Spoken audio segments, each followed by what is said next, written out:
Hey everyone, welcome in. You have too many points. When do we get push-up redemptions? I thought about it, or I didn't think about adding the redemption, but I thought about doing push-ups, and I don't think I can do one push-up. I mean, it depends how far down you count it. Like some people are like, oh, like you can just have your hands like your arms like 90 degrees. I think I could do 90 degrees. I could probably do a few at 90 degrees, but I don't think I could do a single one where it's like where your nose has touched the ground. Like I don't think I can even do one in that like strictness. And welcome in Ricky and welcome in Ratsy. You're late. Yeah, you woke up late. That's what happens. Yeah, how's everyone doing this weekend? How was everyone's week? As you can tell, it is very sunny here, which I hate sometimes because it messes with my lighting. But the sun rises at because of the way the time the sun rises is no longer shining directly into my face when I'm streaming, which is nice. Because I think in the summer it would literally just like shine like directly on my face, and I just like it's very uncomfortable. And I had to like clip something to the blinds to like keep it to like completely block the light, because it's like these blinds obviously let in a lot of light. Later today, try and do 90-degree push-up. I guess I'll have to try that. I guess I'll have to try that before I go to Pilates in case I destroy my lats again. And I won't be able to do push-up after that. Nobody I follow was live until you started. Thank you for thanking me for doing something constructive today. You're welcome. You're welcome. Anytime. Your sun is so low when you walk out of the house in the afternoon. Your shadow is like 10 meters long. Well, that's like 10 times taller than you are. That's crazy. I think I don't know what the position of the sun is doing, because like I just know in the summer the sun rises earlier and it's always shining in my face when the stream starts. So I don't know if it's like moved somewhere. I don't know where it went, but it's no longer shining in my face, which I'm glad. Let me move on to yoga block push. What's a yoga block push up? I don't know what that means. That sounds scary. It's a violation. I mean, you make I think you would say something worse to me. So, we're even. Hands on yoga blocks, so you can go deep. That sounds terrible. Wouldn't that just use your back muscles? I don't know how that works. I think I can't really do 10 I can't do like push-ups all the way down, because I think like my pecs are really weak, because I never work out those muscles. Like I really only work out my back and sometimes my shoulder and sometimes my arm. And I feel like I have like zero muscles. Like I have my core is really weak right now, but sometimes I do have core muscles. I don't think we ever do like chest. You missed the summer. Your doctor's appointment is during the cold on Monday. Yeah, yours seemed really cold too. It was like high of -10 or something. That's crazy. How long is 10 meters in American? I have no idea. Maybe like 25 feet? I don't know. You never say anything bad? Sure. It means you're gonna be a gym bro and get ripped? One day. I mean, I've been doing Pilates for like over 2 years now. But I think I take a lot of breaks. So it's like, it's I kind of lost progress, I think, because I didn't do it for like 5 weeks over the holidays, because like I canceled lessons and then my instructor canceled lessons. So it was like a never ending thing. But we'll get back into it and we'll see. But yeah, I need to do more workouts at home and stuff, and that will help. But it's like there's just so many things to work out at home. Like I'm like, oh, like I need to do this at home. I need to do like how do you fit in all these workouts? Like I feel like I'm like, okay, I can do like my ab workouts, and doesn't take a lot of time. But then you're like, oh, you have like your arm workouts, and then you have your like leg workouts, and then it's like too many workouts, and I feel like I just gotta leave one out. If I gotta pick one that's not important. I guess you take turns. You just take turns, but that's too much planning. It's 30-ish. I was kind of close. And Waku and Revel Love. Hope you're doing well today. Yeah, what have you guys been up to? I what have I been up to? Not much, honestly. Not too much. Um, yeah, I don't know. Haven't been playing a lot of games. Um, yeah, not too much. You're doing all right. I'm doing pretty good. Thanks for asking. Maybe I just need a. Oh, I did my singing lesson. I had my first singing lesson this week. Um, and it was good, but my instructor, she had laryngitis. So she was like, "Yeah, I can't really like sing with you, you know?" So like it was more of like a consultation. Like it was more just like, oh, like, like discussing like what we want for the singing lesson and like how it'll proceed going forward. Because it was the first lesson. Like it was my first time meeting her. Um, yeah, I think she's okay. Like she had like a flu or something, and then now she's better, but she had laryngitis, which is like your throat like after you get sick. So hopefully she can sing next week because I'd love to hear her sing. She's probably really good. Yeah, we did it like a lot of like breathing stuff. She was like, "Oh yeah, if you want, because I want classical training. If you guys don't know, it's like classical singing, like opera. Because I figure like if you have classical training, like you have a very strong foundation, right? Like obviously it doesn't directly translate into like contemporary music, but you know, opera singers are really good at singing and they have like crazy like breath control and like range and stuff. So like I was like, if I've never tried, I've never tried doing any sort of like I've done like choir, but like I guess it's kind of classical. But we didn't like learn proper technique or anything like that. So I'm I'm curious. I'm curious. So we'll see how that goes. And then maybe I'll be able to sing an opera song for you guys. I don't know how I'm gonna practice this though. I know it's very loud.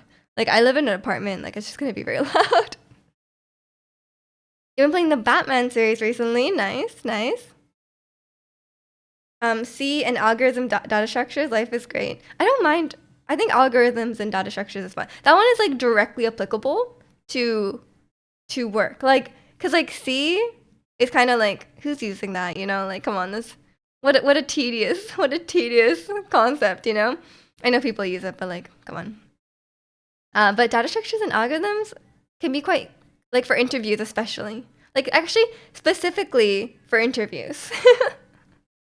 um, it's like I feel like I had a lot of trouble with like leak code stuff until I took my algorithms, which I guess makes sense. And finally sing Kalani's song for his birthday. I don't think that requires classical technique, Ratsi. I think it's okay. The thing that's holding me back on that song is just learning all the lyrics because it's in Japanese and it's like really fast. And for me, it's like harder to learn.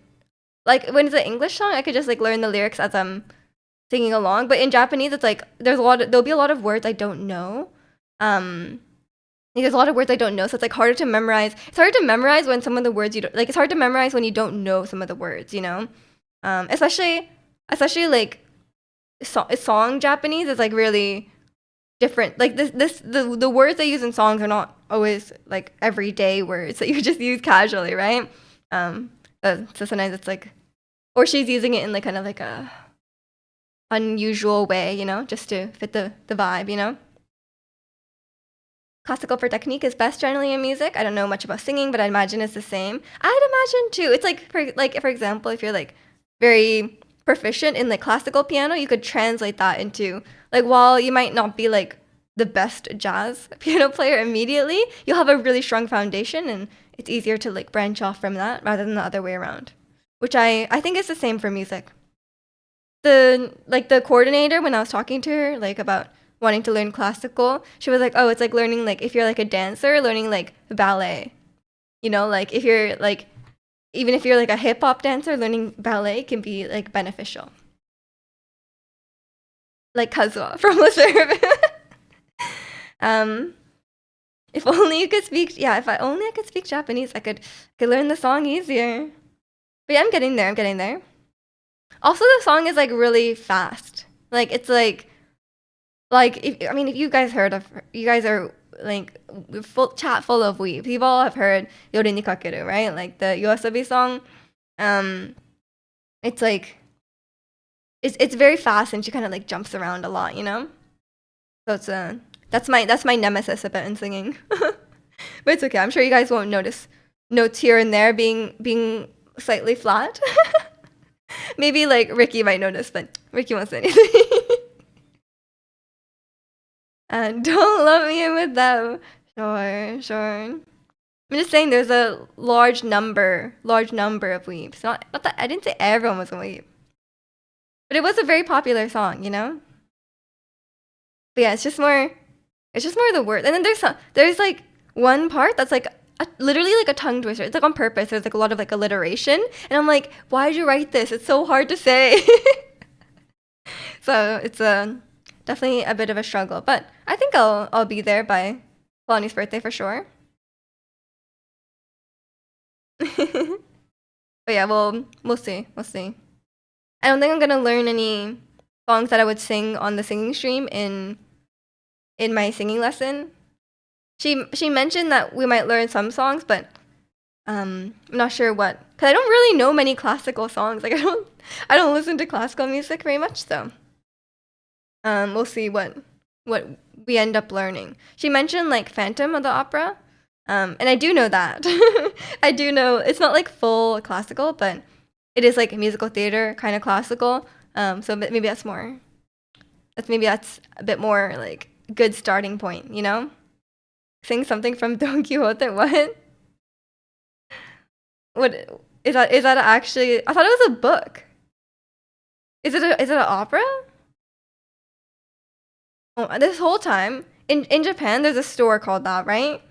There's a store called that, and everyone calls it donkey, like donkey, like Don Quixote. And then I was like, this whole time I thought they were saying like, cause even like their mascot is like a gorilla. So I was like, oh, there must be saying like donkey something. But then I saw like it written in English, and I was like, oh, that's what they're saying. But there's no like spaces, so it's very confusing. I thought it was like a donkey store. That's what I thought. Man of La Mancha. Is it a Spanish musical? Or is it Italian? Because I feel like a lot of musicals are Italian. But I guess it could be very... I don't know. I just thought all operas are in... Sorry, I meant opera. I thought all operas are like Italian. If you didn't know Phantom of the Opera, it's gonna have a lot of questions. I mean, it's pretty well known thing for sure. There's some movies as well. It's an American musical. Oh, so it's not even an opera. I see. Maybe I should sing a full Italian opera. I'm sure Elisa would be very proud of me. Although I don't think she thinks my Italian accent is very good. Every time I tried to read something when I was in Italy, it was she was just laughing at me. So I think that's a nice way of saying my accent is bad. Don Giovanni stream when? One day. I'll just do a whole opera for you on stream. that'd be crazy. Unfortunately, I think I'm definitely a soprano, but that's okay. Most women are. Maybe I'll just extend my lower range one day. I've been trying, but honestly, even like singing like K-pop, I'm like, man, they sing so low. I'm like, why are they singing so low? Yeah, I don't know. Maybe if I like took a lot of testosterone and then like if I just took okay, how about this? I'll take like steroids and then I'll also work out at the gym. I'll work out so I can get buff and sing bass. 2 birds, 1 stone. And then the third stone is like health issues, but probably fine. No issues there. I wonder if like people who take like especially women who take steroids, right? Like or like certain I think there's different types of like those kind of drugs, right? But like a lot of them like if they take like testosterone it like lowers your voice, right? So then like I wonder if that like really affects like your vocal health, you know? Or like if it affects like your singing abilities. I guess probably none of them are singers because they're all like bodybuilders. But like maybe some of them want to sing too, you know? What if you infect yourself with COVID-19? I've tried that. And I'm still not a bass. I've been really sick twice in the last like couple years, and I'm still not a bass singer. Singing Giga Jazz singing stream. One day, one day. Health issues of the future, Miju issue. No, I'm not a fan of. I'm not a fan of those drugs because you don't know the, like, there's a lot of long-term health effects, you know? But obviously, I think a lot of them do it with full knowledge of, and they're willing to take the risk, you know, because you know, for a lot of them, like bodybuilding and stuff is their life, you know, and they're very, very passionate about it. So whatever, it's you know, they're adults, it's their decision. Sing the song from Step Brothers. I think I vaguely remember what you're referring to, but I haven't watched that movie since I was like a child, so I don't know, or like what closer to when it came out. It reminds me of some of the contestants from Physical 100. It's like all of them. It's literally all of them. Like it's like 90% of the contestants are definitely taking something, you know. But it's just really obvious in the women because you could just hear it in their voice. But I think a lot of the men are. Like a lot of the men take it too. I learned so much about steroids from like reading discussions about Physical 100. There's like many different kinds of it, and like there's like really like specific ones as well that like don't show up on drug tests and stuff. And like for me, as someone who's like not into that kind of stuff, like no, I'm not into like bodybuilding or like that kind, like you know, like really like I'm into fitness to some extent, but not like you know like really big muscle kind of thing.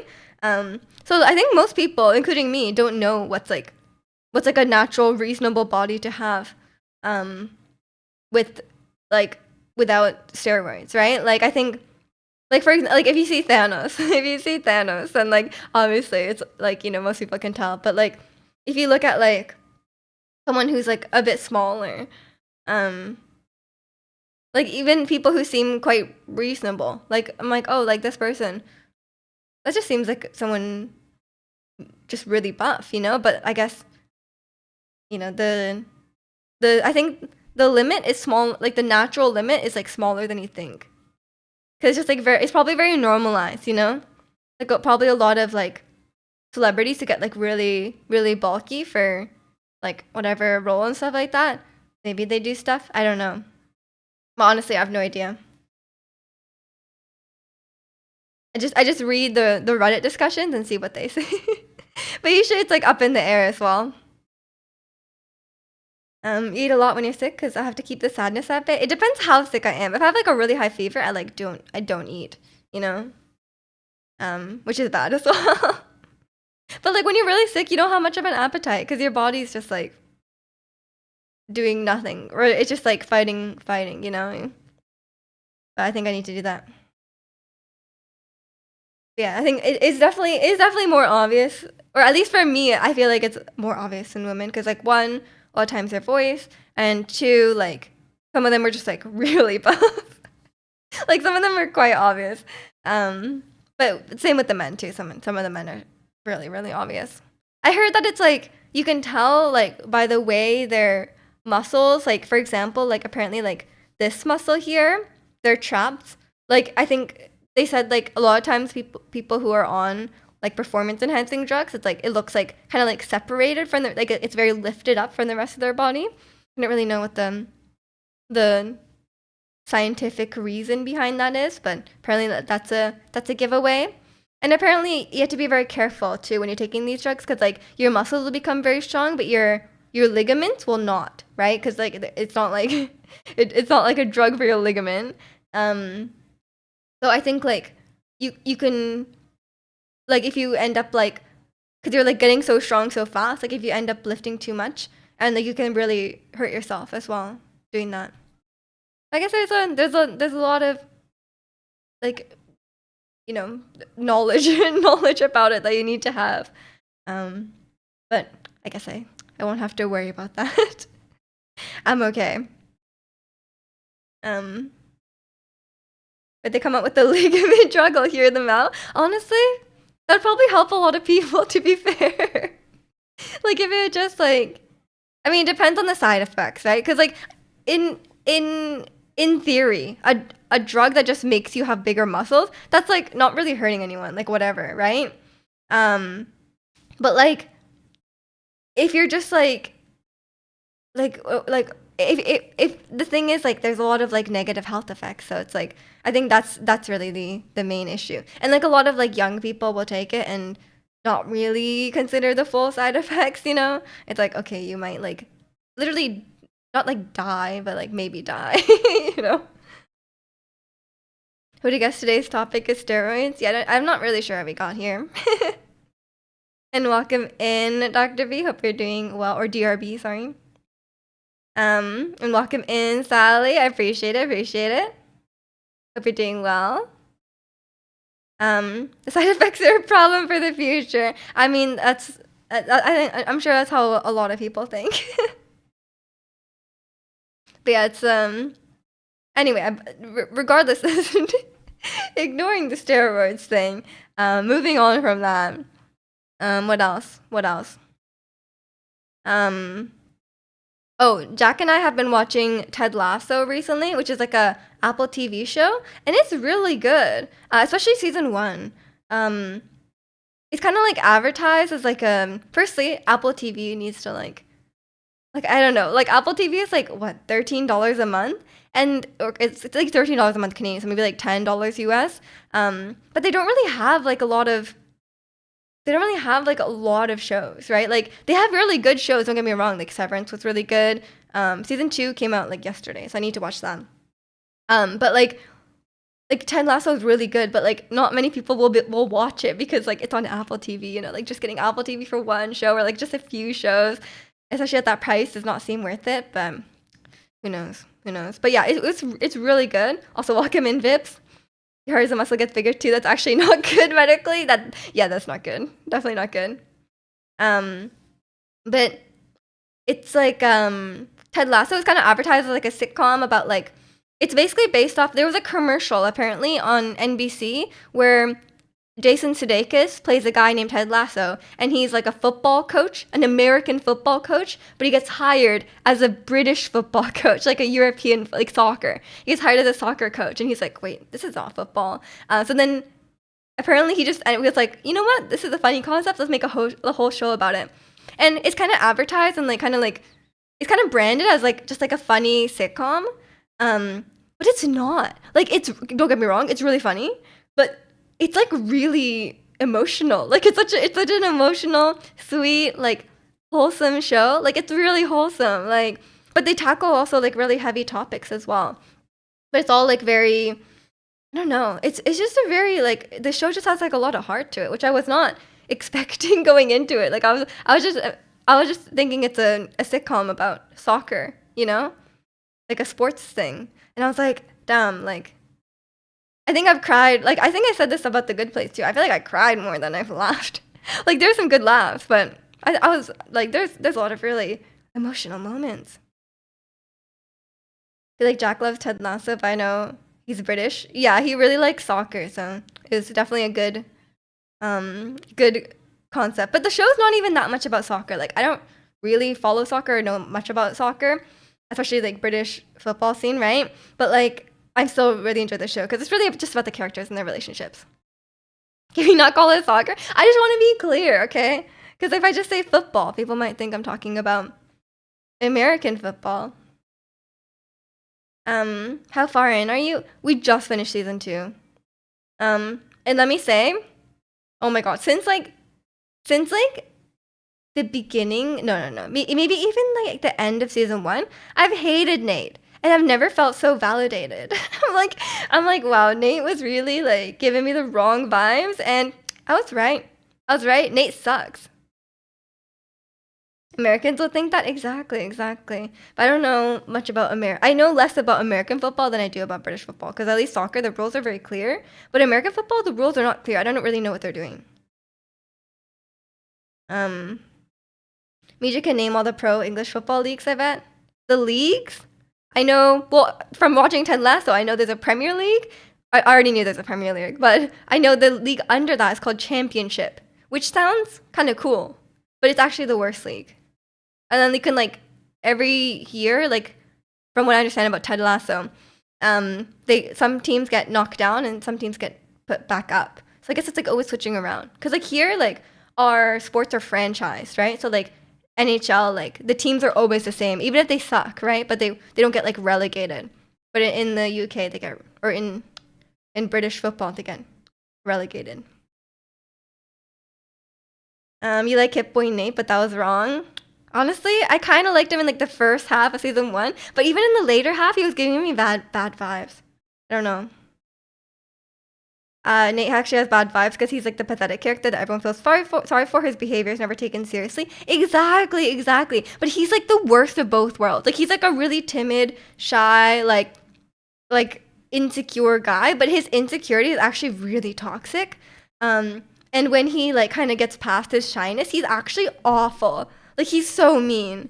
And it kind of just seems like he's like it's kind of like incel behavior. Like not because it's not like specifically towards women, but it's like incel behavior towards like his like bullies, you know, like who he considers like his bullies, you know, like it's kind of like the guy who gets bullied in school, but then he's actually like really awful. And as soon as he gets the upper hand, he just like acts in the same way that the bullies did, you know? And like I feel like okay, he was just like, and it's like it's obviously coming from like a lot of people who act like who bully other people, it's like coming from their own insecurity, right? But like for him it's like worse. I don't know. Like he just gives like really bad vibes. So I'm glad I have been validated on that because I've been hating him the whole time. Championship League, League 1, League 2, Miju, League of Legends. You know all the leagues. I think I can name the League of Legends leagues better. There's LCK, there's LCS, there's LEC.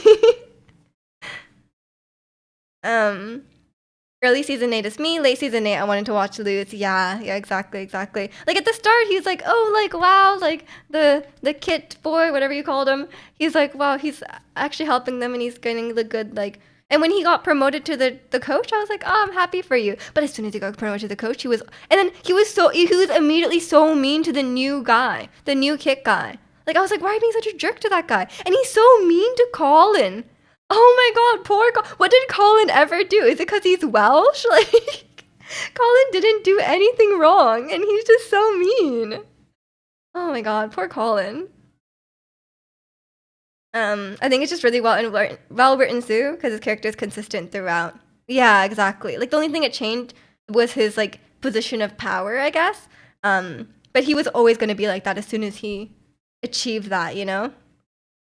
So he's just what a terrible guy, you know. That's my. I think that's my. It really gives like incel vibes. But yeah, either way. Ted Lasso is a really good show. I highly recommend it. And Severance is really good as well. So like if you get Apple TV now, you can watch Ted Lasso, you can watch Severance, and Severance season 2 is airing now. So I can't speak to the quality of season 2, but season 1 was pretty good. So I guess we'll see. Colin used to bully Nate before Ted came along, but he was nice for like, yeah, to be fair, he did, but like he was nice for like a while after that. And if you're the coach, you shouldn't really be. I mean, I'm sure this happens, but like if you're the coach, like you should really not be doing that because I feel like I don't know, and I feel like the bullies before had been good for like a year, no? Like they just stopped and now they're chill, especially after Jamie left, you know? But I have no idea. I love Rebecca. Rebecca is my favorite. I love her. Like, I don't know if I want to be her or if I want to be with her, you know, or like have her be my boss or something, you know, like she is amazing.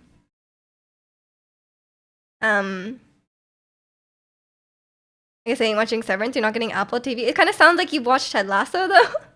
Have you not watched it? Because you were talking about Nate's arc. bullying victims never really forget this stuff. I guess so, but I guess I can understand bullying Nate. Or sorry, bullying Colin. But like he's rude to everyone else too, like including Ted. Like Ted only ever treated him with like ever treated him really well. And then like he was having this whole speech to Ted, like he was like, "Oh, you forgot about me." I was like, "What are you talking about?" Like, bro, get over yourself. So weird. Um, like he just thinks like everything is about him, you know, or like everyone's out to get him, which I guess is just insecurity, but causing him to act really awfully. You did watch Ted Lasso, but now you have Crave. Oh yeah, I need to get Crave as well for February. White Lotus comes out.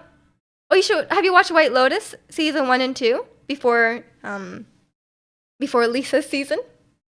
Um, but White Lotus is a really good. It's one of my favorites. It's so good. Um, Crave is such good shows. So like HBO honestly has really good shows. Like watched like White Lotus, really, really good. Obviously, Chernobyl. I talk about this all the time. Chernobyl's so good. It's such a good show. Even if you're not interested in history or anything like that, I'm not really like a history guy. But Chernobyl's so well done. And The Last of Us, of course. And The Last of Us season 2 comes out in April, so good time to get Crave and catch up. And what else? What other HBO shows have been good? Can't remember. It's hard to tell which ones are HBO and which ones are not, because here we don't have HBO Max. We just have Crave, which includes like HBO, Showtime, and like a bunch of other things. So I think it's a whole mix of stuff. Because I was also watching Yellow Jackets, which I didn't know this whole time. It has Ella Purnell. I watched Yellow Jackets, and she was like one of the main characters. Like she was a very prominent character, and I saw her in that. And then I watched Fallout, and then I never like connected the two. I was never like, oh, that's the same person. She looks completely different. Oh my gosh. She's also Jinx in Arcane. She's very talented. She's in everything these days. Because Ted has his own demons to deal with. Like Ted threw away the photo Nate gave him, but he actually has it on his nightstand. He does, yeah. I was saying that too. I mean, they very purposely showed it like earlier, right? But yeah, it's like, yeah, it's just like everyone, yeah, it's like everyone has their own stuff. Like Ted is literally going through a divorce. Like, come on, dude.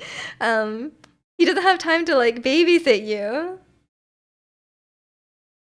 Did you enjoy White Lotus, Ratsu?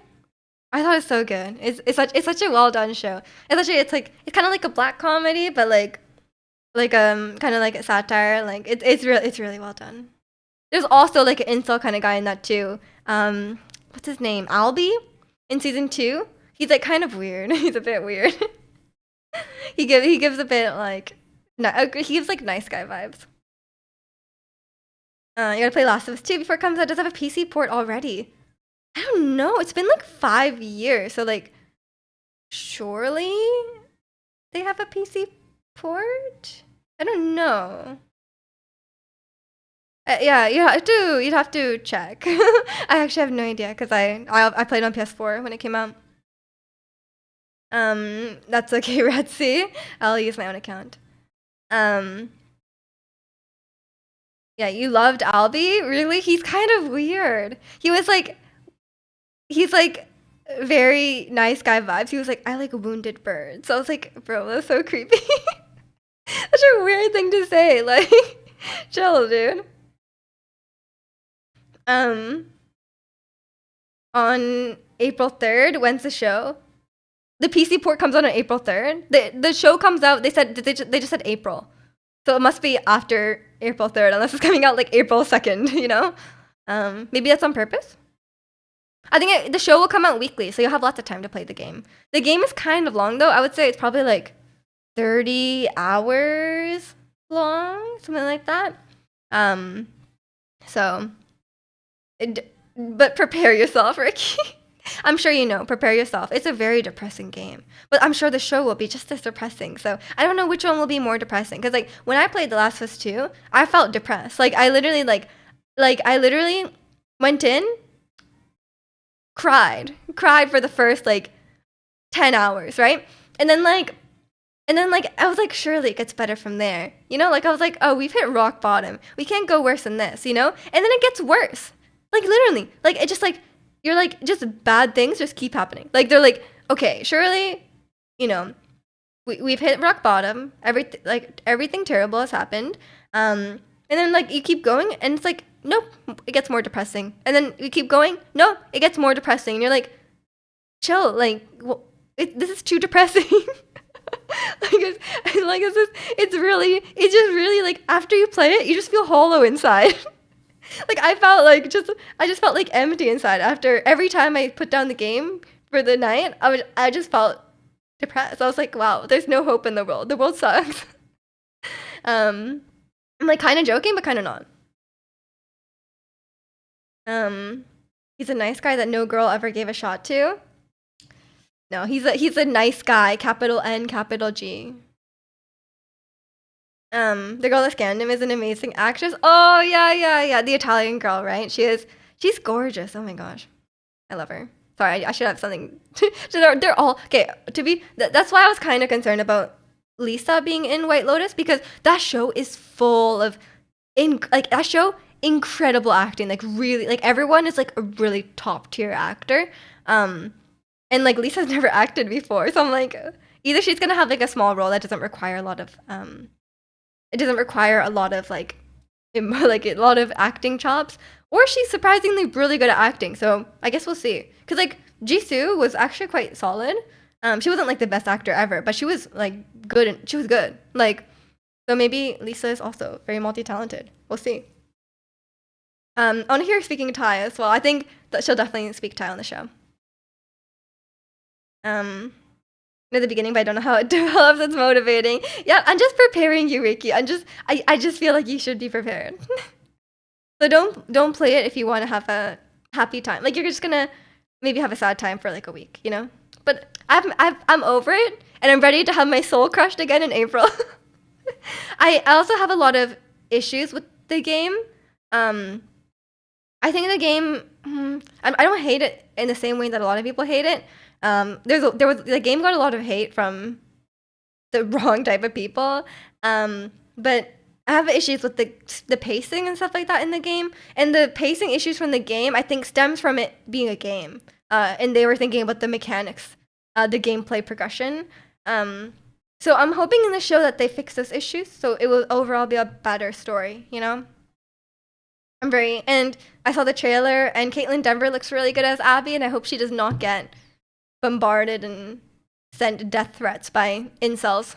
So we'll see. Because I know the woman who played Abby, Laura Bailey, she got like so much hate. Like she was like, and she was just playing a character. I was like, you guys know Abby isn't real, right? Like, you know, she doesn't really exist. Like, she was just saying the lines, you know? And she was doing a great job. Or she wasn't just saying the lines, she was mocap acting. But she was just acting. Like, she's not real. She can't hurt you. Like, people are crazy. Nice guy TM. Exactly. What does nice guy mean? It's like the type of guy who's like, oh, girls don't like me, but I'm just so nice. But then, like, sometimes, okay, it depends. There's, like, a range to it. Some guys will, like, as soon as you reject them, they'll become really awful. Or they'll start, like, guilt-tripping you or, like, trying to manipulate you or just, like, go off or just become very mean as soon as they can't get what they want.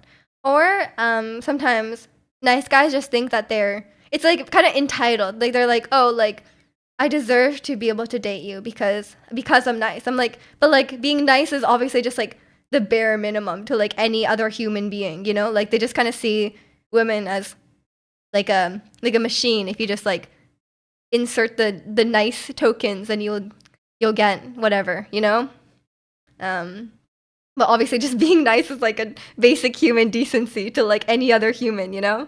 So that's usually people refer to as nice guy. Also, just go back to game. If someone rejects me, games don't hurt me. I mean, yeah, like obviously, like being rejected hurts, but like, you know, as long as you don't like go off on the person for rejecting you and call them names and stuff, you know, like, I feel like you're trying to tell me to be nice.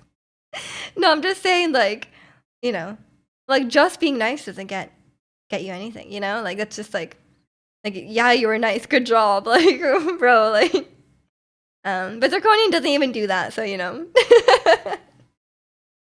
I don't know what that says. I think that's a different issue altogether, you know. I think it's like, yeah, I feel like Al what's his name, Albie, just gave me those vibes on White Lotus. Like I feel like the girl Portia, she was definitely picking up on that. 'Cause it's better to just like, you know, have the guy who's like upfront, you know, like who's like honest. You're then grade 10. You berated a girl for rejecting you. What?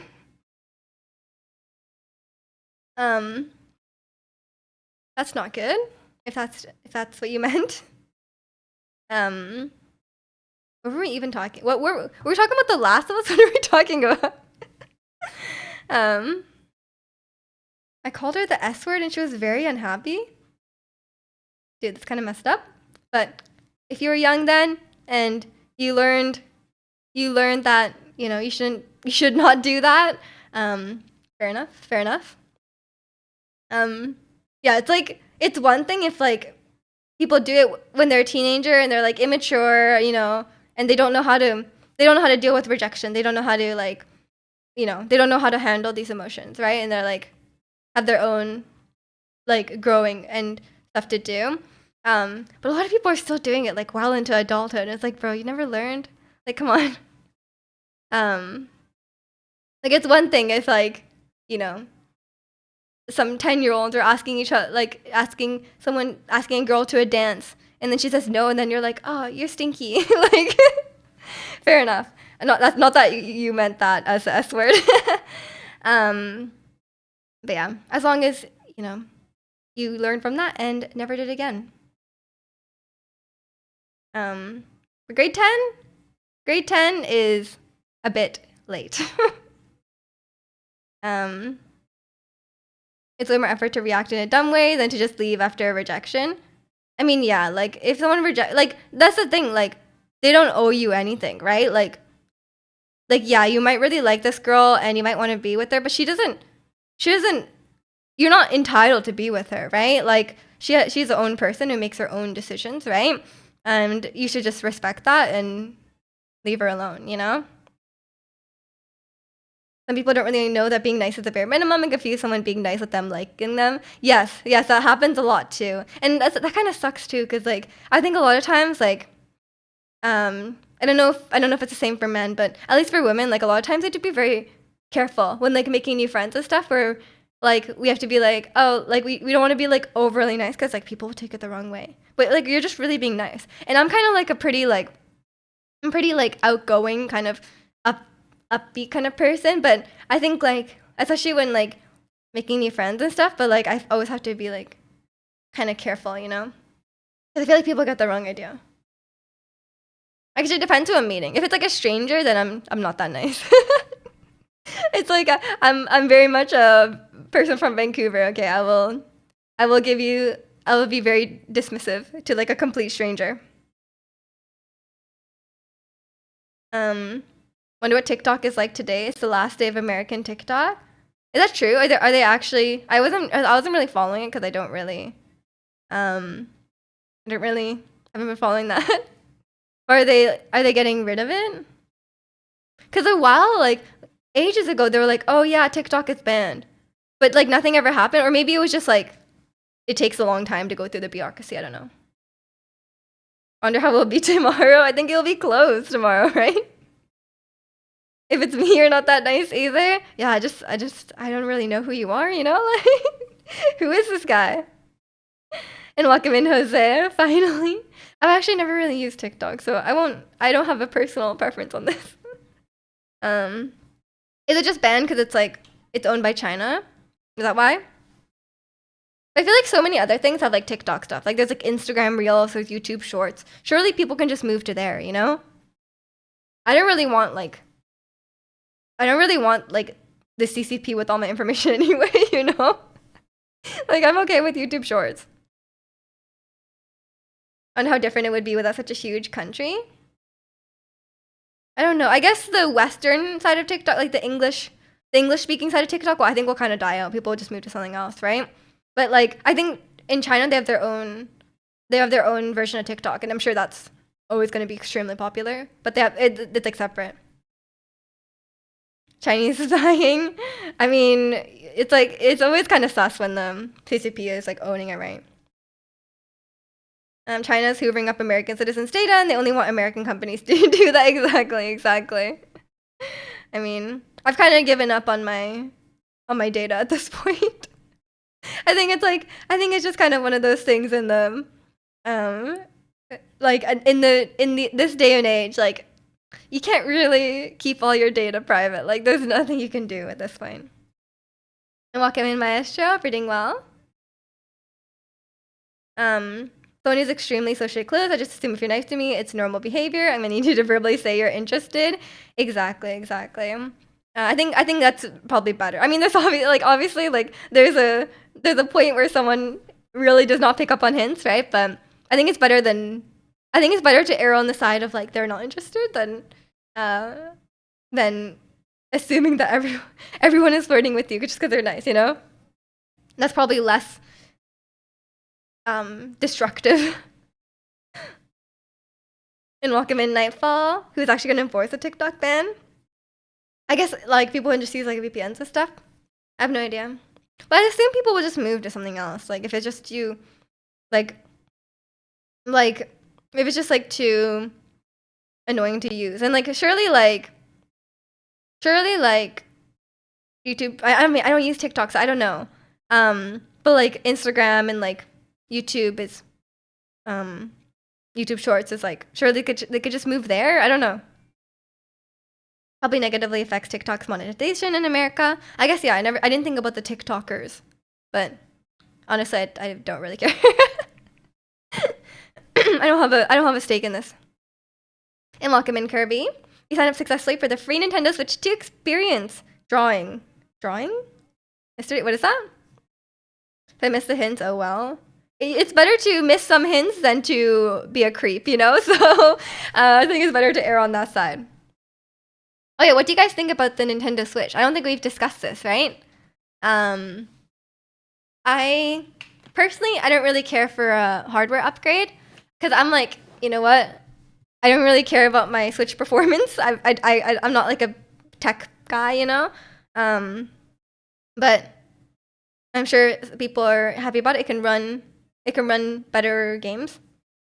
I guess fair enough. People are saying that it might be able to run like PS4 level games, which is honestly not bad because I know they have like stuff like The Witcher and stuff on Switch, so that kind of game would be able to run, which would be interesting. Red Note, another Chinese app, is filling TikTok's hole in America. Yeah, I don't really care. I'm never gonna use these things. A raffle for an event where you play it. Oh, you don't even get to have it, you just play it? Interesting. But surely you can just go to Best Buy and like try it out. You know? Like don't they have a Switch out at Best Buy usually? The new Switch looks boring. I mean, I just don't really care about hardware upgrades personally. I know a lot of people seem to be really into it. Cause like I guess it is kind of fair that like they're not gonna completely make something new, right? Like I mean that's what they often do as Nintendo, but it can be really hit or miss, right? And the Switch is really like the Switch works. Like it's a very good concept, like for a console, right? So if people just want more hardware, like for me, I don't care, but I don't know what they could have done that was like innovative and better than the Switch, you know? Because like I don't have any problems with it. Like it's just like you can cast it to the TV, great. you can use it handheld, great. Like, that's amazing to have a console that does both things. Would they ban Red Note just immediately? That could happen. They're on a roll. They might as well ban everything. Eventually, YouTube Shorts will take over. Yeah. Just waiting for GameCube and Sega Dreamcast Online and a new Mario Kart and Smash. That's a lot of things. You have a lot of things to look forward to. As a hardware enjoyer, it's about time. The Switch is 8 years old and it wasn't as powerful when it released. I mean, yeah, Switch kind of is really underpowered. Like, I'm pretty sure these days, like, your phone can run a bit more than the Switch. Let's go Switch 2. Like, let's go, like, Pokemon Let's Go, or just like, let's go, you know? I only get a Switch 2 if they release Breath of the Wild, like, Nintendo game exclusive for that console. I think they said it would be backwards compatible, though, so I don't think it'll be exclusive. But judging how Tears of the Kingdom ran, maybe it'll run even worse on the original Switch. If they make a Breath of the Wild 3, you know? It's hard to be more innovative than a handheld and stationary console. Yeah, and, like, there's no need for all these, like, gimmicks, right? Like, you don't, like, they could add more gimmicks to it, right? But, like, the core concept is pretty sound. You guys think GTA 5, Cyberpunk? You think they can run these? Definitely Final Fantasy. I think if they release like if they were on the Switch too, like surely Final Fantasy will be able to run. You think all the Hoyoverse games? We'll see. They've been saying Switch for ages. And it's probably like once if they're able to run like PS4 level games, then I think that opens a lot of doors for stuff that can be ported over.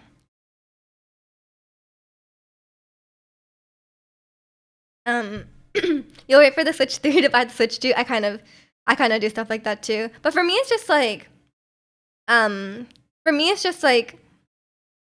it's like, I just care about the game. So it's like, oh, if there's a game that will only be on the Switch 2, then I'm more willing to buy the console. Or if it's like, my current console is not like properly running the games that are required, you know? But my console is not very old. I got my Switch in 2020 for it's the Animal Crossing one, so I got that on launch. So it's about 5 years old now, and it's totally fine. I don't have any. And my Joy-Cons don't even. You guys, my Joy-Cons don't even drift. So I have no problems with my console. I know there's all the Joy-Con drift issues, but I got like the 2 good Joy-Cons in the world apparently, so mine are fine. Call of Duty is apparently coming to Switch too. More red flag gamers in this generation. Let's go, Jodo. Draconian's like Wokage. Let's go, Togepi. Let's go, Meryl. I'm actually very curious, like, what they'll pick. Cause to a general audience, Pikachu and Eevee, especially Pikachu, right, are so well known. Like, any other Pokemon they're gonna pick that's not Gen 1, it's gonna be really tough to make it be like, you know, it's gonna be really tough for it to be like, oh, like, look at this Pokemon. Like, everyone knows this. You know, there isn't really anything like that. Like, even I always feel like even like Togepi is like the most well known, right? But like Meryl, like I'm not even sure what that is. Is it like the blue one, the fairy one, that turns into a Azumarill? Is that what that is? I heard about scalpers reselling Pokemon cards at Walmart and Costco. They sell them at Walmart and Costco. What do you mean? Like, they go into Walmart, they have like a little booth. Your second one for Animal Crossing 2, played for like a week. I played for like a month. But I played a lot in that month, okay? Because it was March 2020. It was like literally lockdown. I played like for like 6 weeks. I played so much Animal Crossing. I played like 250 hours of Animal Crossing. And then I just got so burnt out. I was like, man, I can't play more Animal Crossing. It was bad. It's the Azumarill one. I see. I guess it doesn't really matter because like every time they release a new Pokemon game, it's like new legendary Pokemon. So I guess people buy even not knowing the Pokemon. They get so many at Walmart and Costco, and then they resell them. There's been fights going on at Walmart. Oh wait, no, I think I heard about this. Jack has been pretty into buying Pokemon cards, so I just get like secondhand news. I've been learning too much about Pokemon cards. There's like the normal, there's like full art Pokemon cards, and there's the EX one, you know, like I know too much about this. But yeah, I heard scalpers are pretty crazy when it comes to. And I also heard they like increase the price, the base retail price. And I'm like, come on, they really should not charge that much for Pokemon cards because like surely one Pokemon card, like surely a pack of cards costs like 10 cents to make. You know, like it's really just cards, right? I know some of them are holographic and stuff, but surely it does not cost. You can't tell me it costs more than $1 to make a pack of cards, right? Like even $1 probably is a lot. And they're like, you can't charge like, you can't charge that much for it, and like they keep increasing the price. It's like, you really charging that much? Yeah, they're just charging for gambling at this point. It really is just gambling, and there's no pity. There's no pity at all. And there's limited supply as well. That's the thing. But yeah, scalping is bad. Because especially like think about the kids who want to buy them, you know, like, and they're not going to beat the scalpers. I was into Pokemon cards, CA 1999 to 2000. Never got it back into it after that. I just got like, people would just like give me them, like their old ones, and I wouldn't really play with them. I was never really into them. I remember there was like a few week period at school where we were like trading Pokemon cards, but like we kind of moved on after that. We were like, we moved on to like Tamagotchis or something. The pack of cards is like $45. Okay, but $45 is already way too much. That's like, it really is just gambling. Oh, I was watching a video this morning about Hoyoverse, like Genshin Impact. They got fined $20 million, which is not a lot for them. It's like it's really just a slap on the wrist. But they got fined for collecting data from kids under 16 or 13 or something like that. But they also got in trouble for obscuring the price of the loot. They call them loot boxes. I don't really know what they mean by loot box, but I think they just mean like gambling mechanics. They got in trouble for obscuring the price the loot boxes. So they're making it so like to buy like, I don't know if they mean like a character or if they like buy a pull. They have to make it like you have to be able to pay with real dollars to buy the pull. Because like right now how it works is that you pay real money to buy Genesis crystals, okay? And then you convert those Genesis crystals into Primo Gems. And then with Primo Gems, every 160 Primo Gems, you can buy one pull. Okay, and so they make it like that on purpose, right? They make it like that on purpose because it obscures how much it actually really costs, right? So they got in trouble for that, which is honestly completely valid. It's such a scummy tactic to like, and firstly, think about it this way as well. It's 160, so like even then they make it really confusing because like you have to, at that point you have to do the math, and the math is like way more confusing than if it had been like 100 or like 150 even, right? So they always do it in like awkward increments. So yeah, they absolutely should get in trouble for that because it's like at this point it's like it's actually they obviously like people are like, oh yeah, all the information is there, but like they're obviously making confusing on purpose. Like that's definitely just part of the design, right? Otherwise there's no point for like Genesis crystals and like having the Primo Gems convert into this, and like it's obviously obscured on purpose so people don't realize how much they're spending. And I think if they like had a shop where it's like 10 pulls is $20, then people would probably think differently about buying them.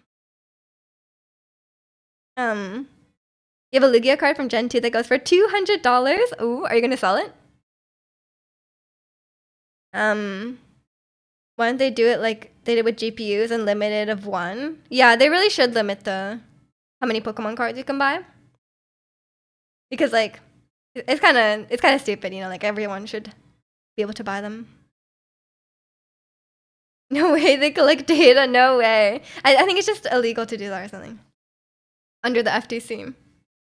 I think that's like, I don't really know what that's referring to in Genshin, but I don't know. And yeah, I think just like, I don't think kids should be playing Genshin without parent supervision. Or like, they were like, oh, like kids shouldn't be able to like buy stuff on Genshin without their parents' approval. I'm like, firstly, how do you enforce that? And then secondly, like, how are these kids like? Are the kids like stealing their? Do they have access to a credit card? Like, how are they getting this money? I don't understand. Because when I was a kid, I couldn't make in-app purchases. How does that work? Maybe kids have unrestricted access to credit cards these days. Who knows? Everything is illegal in Singapore. Sorry, what? Everything is illegal in Singapore. I mean, they do have a lot of random laws, to be fair, like the chewing gum and stuff. But I don't know how that's. They're getting fined in America. Probably not. You like Lugia? I mean, fair enough. Keep it. If you like it, keep it. Maybe with gift cards. Ooh, yeah, maybe. Back in my day, your dad's cards got saved to your iPod. I mean, that's kind of your dad's fault, to be fair. He should probably not do that. Like, I feel like if you want to buy something, if you know, kids these days are like, Mom, can I have some V-Bucks or Roblox bucks or whatever? And like their parents can either just buy them a gift card so like they can't use more than what's on the gift card, or put in their card and like don't save the card information. I think, you know, that's probably how it should be done. I don't know if Genshin really has control over like I don't think Genshin really has control over like you know, how if kids are spending money without their parents' approval, like what? How are you supposed to get their parents' approval in that situation, right? Like, I think having the payment method itself is a form of approval. Don't know, and people should just like keep an eye on that.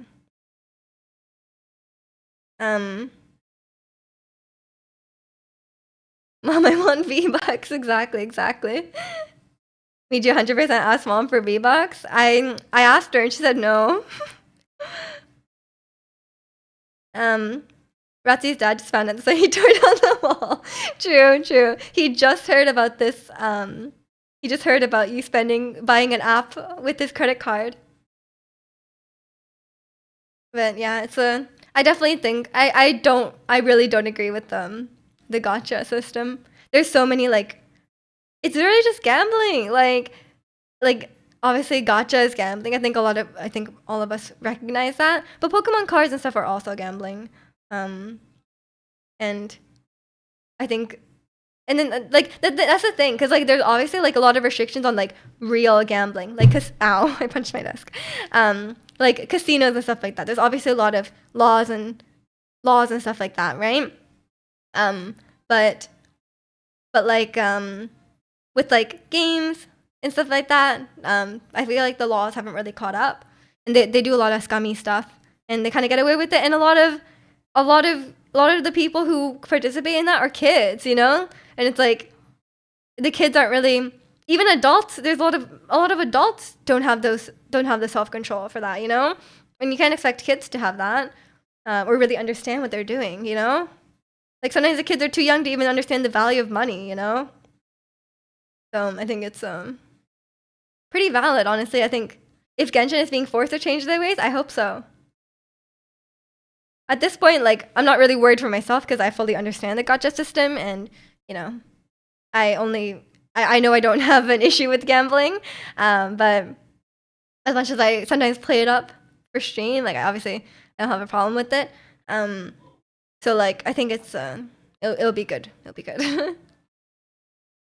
Mario Kart 2 got rid of the gacha. Yeah, I think that's good as well.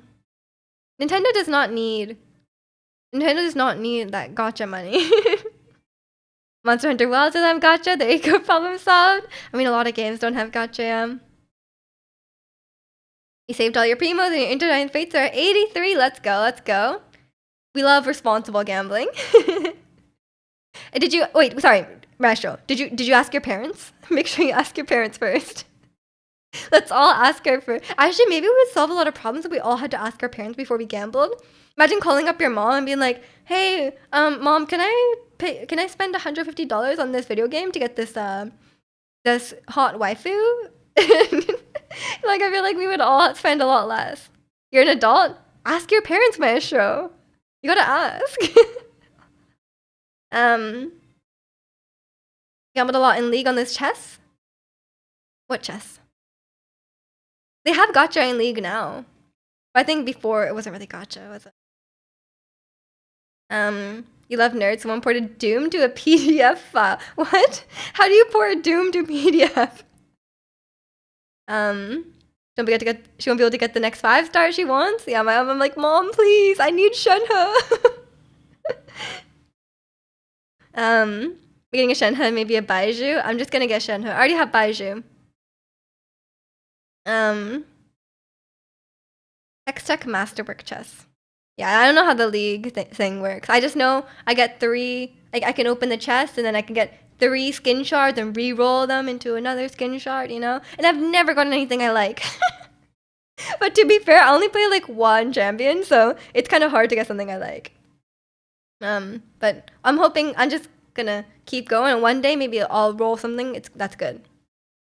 But sometimes the champion shards are nice, but with skin shards, there's so many skins in the game. Obviously, some of them are gonna be garbage, you know.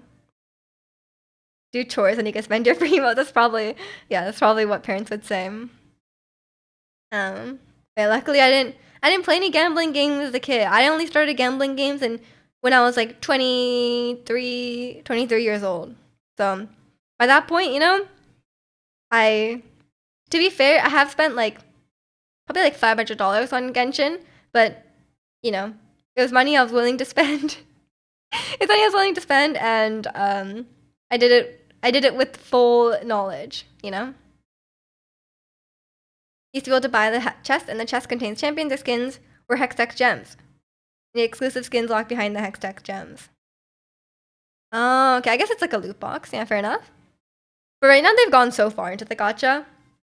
Like they have so many. They keep releasing more and more gacha skins. But I guess that's the natural progression of the monetization. I mean, League is still on the better side because like the monetization is really just like skins, right? And it's all cosmetic. I think it's really the best. Like I don't agree with gacha, but if you have to monetize, I think you know, just cosmetic options is the best.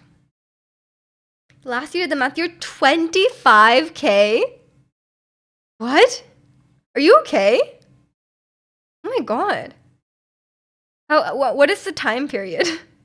What is the time period? Is it like 10 years or like 20 years? Even that, like that's still a lot. Spent a lot as a kid. Where were you getting this money as a kid? Was it your dad's credit card?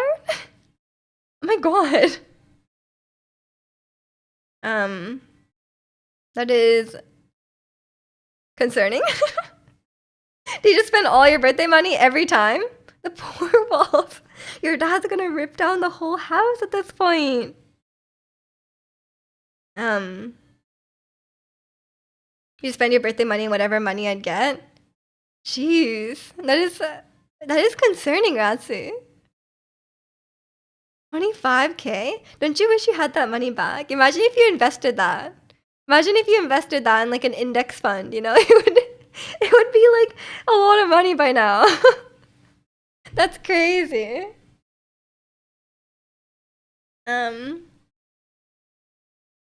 Well, lesson learned, right? Have you stopped? Please tell us you stopped. Imagine if you invested. Imagine if you put that in Bitcoin in 2009. Can you imagine? No, that's also gambling. Don't do that. Speaking of gambling, you spend maybe $100 a year. Okay, that's completely reasonable. Okay, well that's good. I'm glad we know you now and not back then. After the story about the 10th grade girl and the gambling addiction, I'm glad you've grown as a person and won't do these things again. That's great to hear. We have some character development. Ratsu has a crazy past. I guess, you know, people change. That's good. Kid, high school me was a full degen. Maybe that explains a lot, you know? Maybe you played too many games with weird portrayals of women. And maybe it's all full circle, you know? It's all full circle. I have no idea. You're playing too much Call of Duty. That's what it was. Playing too much Call of Duty. Playing too much Whatever. Halo. That's the pipeline. I see it now. Yes, I was not doing stuff like that. What was I doing? I was on Tumblr. Is that better? That's probably better. That's probably better. Tumblr is very supportive. Supportive. People are nice on there. Slightly degenerate sometimes, but I stayed away from that. Um, I did a lot of I did a lot of Tumblr. Um, what else? I think I was just doing normal stuff like hanging out with my friends. Um, I was involved a lot in extracurricular activities. So you know what? I was not spending 25K on video games, but I probably spent a fair bit on clothes. But I don't think I had. I don't think it was anywhere near 25K. Maybe my whole lifetime. My whole lifetime have I spent 25K on clothes? Maybe. I have no idea actually. It seems like a lot, but maybe like. But I probably only started buying my own clothes when I was like 15. You know, so probably not. Posting lyric YouTube videos of songs. No, I did not have any editing skills, so no. Tumblr is its own sort of degeneracy. Yeah, I was probably reading like fan fiction, you know. So that's definitely its own degeneracy. Reading some One Direction fan fiction. I don't know what other fan fiction I would have read. I think One Direction was just its own thing, and One Direction had like really like there's always these like famous fan fictions, and then they would be like really dark. Like every fan fiction is like, oh, like Harry Styles, he dies, like or like he has cancer. Like it's like really like it just keeps going down. You know, they're like, okay, these people get married and then they get divorced. Like fan fiction goes really it's very tropey. You know, like it's a lot of things. Um, did Harry actually die? I don't think so. Anticipating the potential new Ice Climber game coming on the 40th anniversary in 12 days. Nice. And vacations? Where are you going? Oh, I think you told me about some of them, right? You're going to somewhere in America that I cannot remember. um, but yeah, I think that's the only degeneracy I took part in. Fan fiction. But fan fiction, honestly, people are very creative, you know? Monterey, Sacramento, and Hollywood. Yeah, I was right. Those are all places in America. Oh, right. It was like the California and stuff. Disneyland. Are you in Disneyland? Maybe not. But it's California. My American geography is questionable, by the way. That's okay. I'm not American. I don't need to know these things. I could probably name some states. Unionized factory work while being in high school with zero financial understanding is just not a good thing.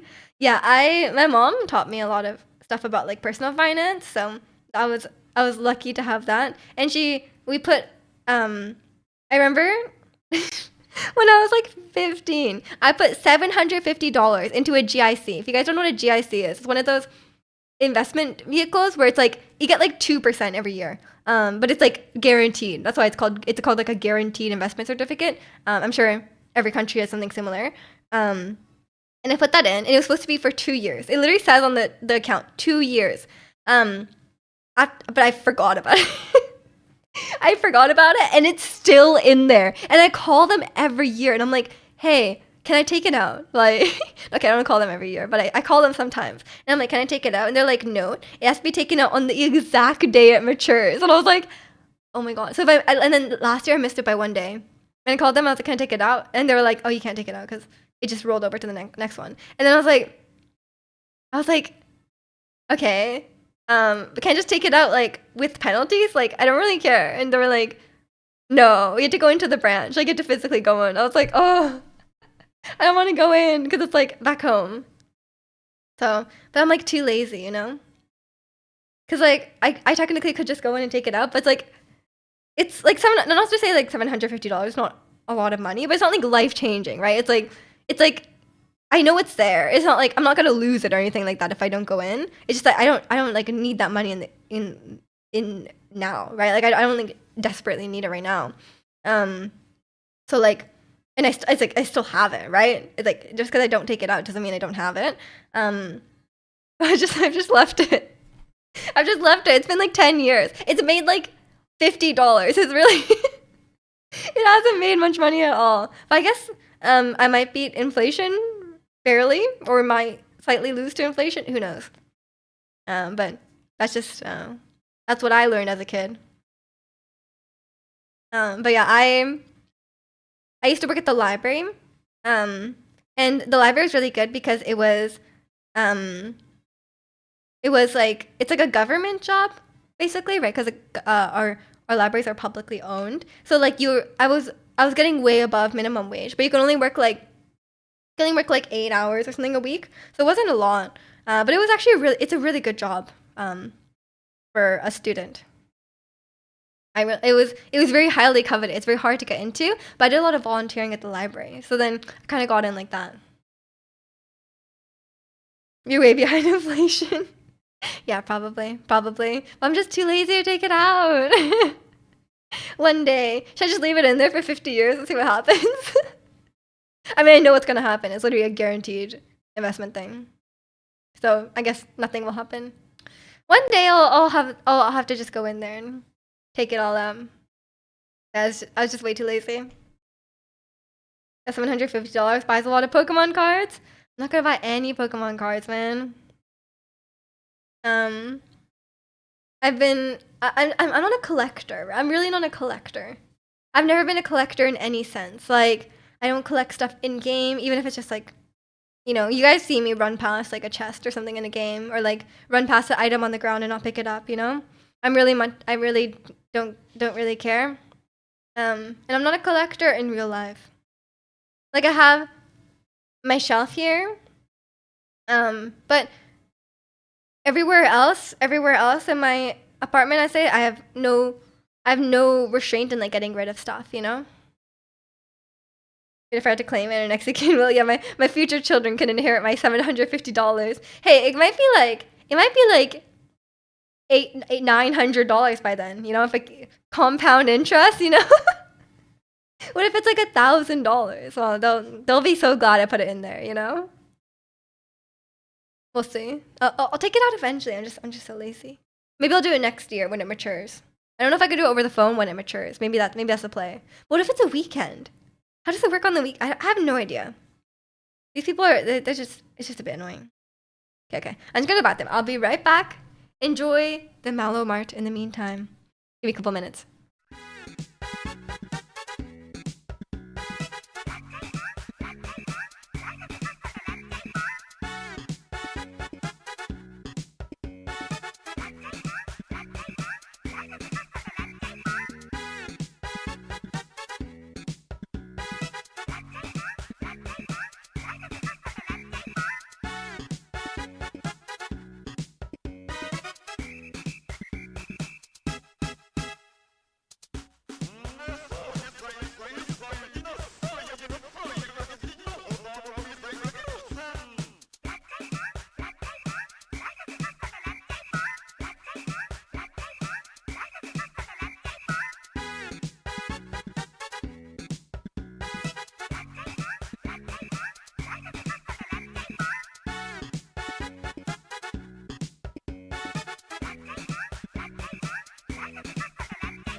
Okay, I'm back.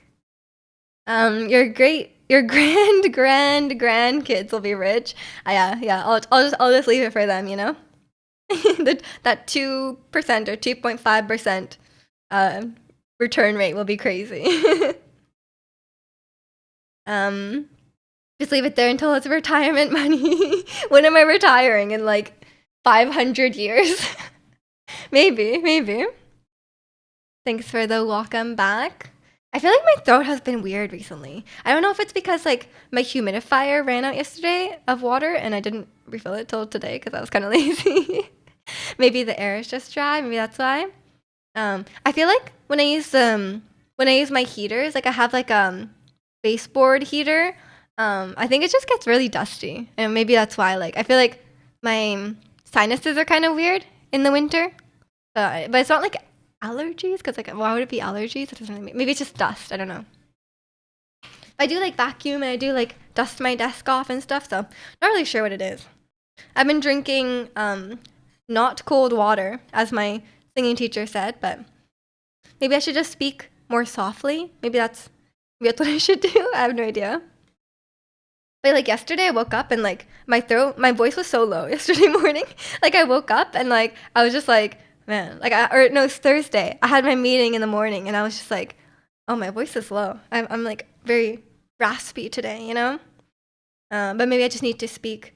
I think I said this last week, but I know Ariana Grande, she speaks in like a higher voice or like in a softer voice just to preserve her vocal cords. But do I want to change the entire way I speak? Probably not. That seems like a lot of work. You Japanese are statistically likely to live longer. That's true. But is it because of their diet? Like, is it like just being in Japan? Is it innate? Is it like genetic? Oh, we need the genetics guy. I don't know if it's genetic or if it's just like, maybe they just have like a healthier lifestyle. Like they just walk more. They just, you guys know, I don't really exercise, so maybe that's gonna negatively affect me in the long run. And I do eat Japanese food to some extent. I guess I do eat fairly healthy.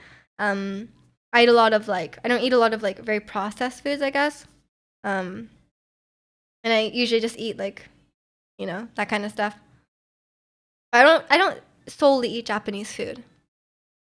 Just a massive amount of dandruff? No. I think I don't really have dandruff. But I think sometimes I get like my skin for some reason here will like flake. I don't know why. Maybe it's just like when I'm washing my face, it gets like product there or something. And my eyebrows. Like why do I have dry eyebrows? I just have really dry skin. I just have really dry skin in general. It's an issue. Start yelling more. It's just a skill issue. Maybe I'm not supporting my voice properly when I'm speaking. I have no idea. Trying to see if I can summon them. We'll see. I'll ask about. I actually don't want to ask. Actually, I feel like if I ask about Japanese genetics, I'm gonna get a weird, maybe borderline, like racist people coming in. I don't know, or like not racist, but like kind of weeby people coming in. And welcome in Angel Org. Life is good. I'm glad. Or isn't it Life's Too Short by Aspa? But it's not rainy here. It's very sunny, as you can tell. It's a beautiful day. You have a Canadian Automobile Association membership for vacations, not car. I can't drive. No. I think ours is called BCAA. British Columbia? No? Something? But I don't have one. But sometimes I go through BCAA to get travel insurance. But these days, my credit card covers the travel insurance, and I have travel insurance through work, so I don't get that. But I don't have a membership. It'll be Monka TOS somehow for sure. Yeah. I don't want to ask about Japanese genetic superiority. That's I don't know about that. Not the emo once again. Oh no. Yeah, I know. I guess that always happens to me with. I always want to type Istat Cozy, and I do istat.co, and I do tab, and it does this one, which is really annoying. I think you should change it.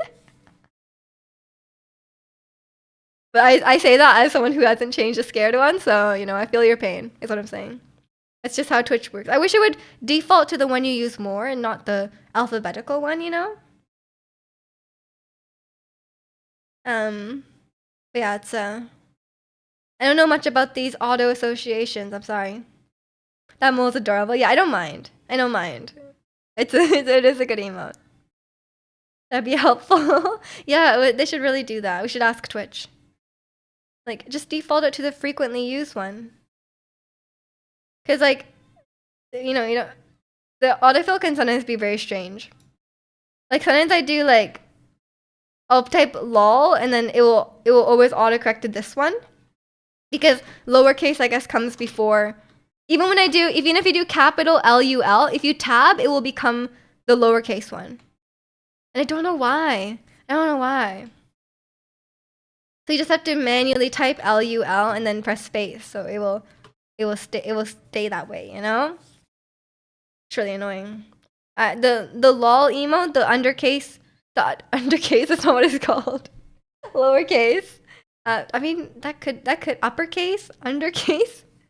But yeah, that emote is the bane of my existence, because I've never once wanted to use that emote. Like, who is that? What is that? Why is it different? I don't understand. Yeah, I'm not a fan of that one, but it's fine. I'm just gonna let it come up when it needs to come up, and I won't let it ruin my day, you know? Where is this at? I don't know, man. I don't know. I don't have a tracker on him. That would be weird.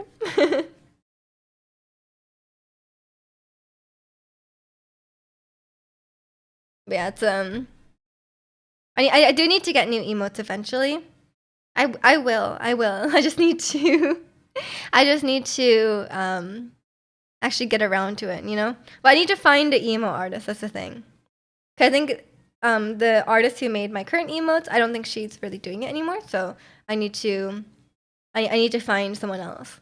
But then like I'm like, won't they like not match? I don't know. I forgot how to say higher case. It's uppercase, yeah. But I said undercase, so I don't know. But yeah, it's you know, we all mess it up.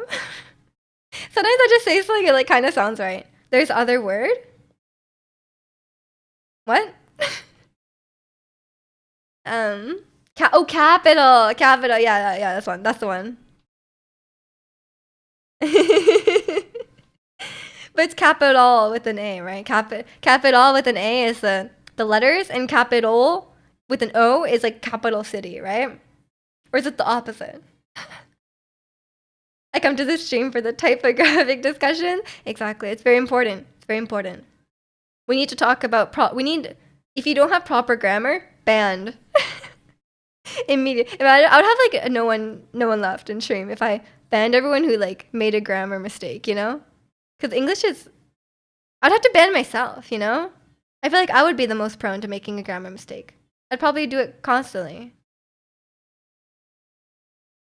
But yeah, it's not. What was I even talking about? I have no idea, guys. I think we could all just be like, slightly English stupid, you know? So I think we're all in good company. I call it small instead of lowercase. I mean, that works. Like sometimes they say like small a, big A, you know? But I think that would get across, you know? I feel like people would still understand what you mean. Caps lock. Shift A. We could, you know, there's lots of words. There's lots of words we could use. If we're two internet degens, yeah, we'll say Shift A. Or unless, no, wasn't it Ricky the one who says he uses caps lock each time? Or was it that you use Shift every time? Can't remember what it was. Because like I feel like we all came to the agreement, whereas like if it's like one letter you have to capitalize, we use Shift, right? And if you need to type a lot in capitals, then you'll use caps lock. But Rick uses caps lock. Why? I think we must have gone over this before. But it's like an extra button you have to press, you know? Like instead of just holding down shift and then pressing different button, then you have to press caps lock, press the button, and then uncaps lock, you know? It just seems slow. Do you even use it on the I? You never use caps lock, you shift whole words. I don't go that far. But if I was typing like lol, like capital LUL, I would just use shift the whole time. But I would only do like caps lock if I was typing like a lot in caps, you know? But I can't really do like all words with all shift, you know, because there's not enough. I don't have enough fingers, I feel like. But I guess it doesn't work. That's But I'm also not like, you guys know I'm not very good with the keyboard, you know? Like when I was playing Genshin, I was like, you have to have your hands on WASD, right? You move the character on with WASD, and then you use Q and E for your abilities. But then you need to press 1, 2, 3, 4 to switch characters. So I'm like, how do I do that in the middle of when I'm moving around? Like I have to have WASD, and then I have to type the numbers. Like I can't do both of those at the same time. Come on, that's crazy. But when I play League, it's only Q, W, E, R, and then flash, you know? I think that's fine. But then, like, I don't really press other buttons. Like, I press space. But other than that, I don't really do much. I think that's easier. But then, like, right-clicking is also hard, so I don't know. You guys know right-click game. It's a bit hard to move around. But I guess it's better than the alternative of using WASD and then also having to press, like, 4 abilities, you know? 4 abilities and 2 spells. Like, how would you even move around and press all the spells at the same time? So I guess that's why it's a right-click game. Don't know. I feel like maybe if they had like controller controls, but I feel like controller controls would be a bit OP, you know? But maybe not, because it's not the same as mobile. Because on mobile you can like click and drag to aim, but I don't know. In WoW, you have like 20 plus spells and abilities keybound and you move with WASD. How? What is that?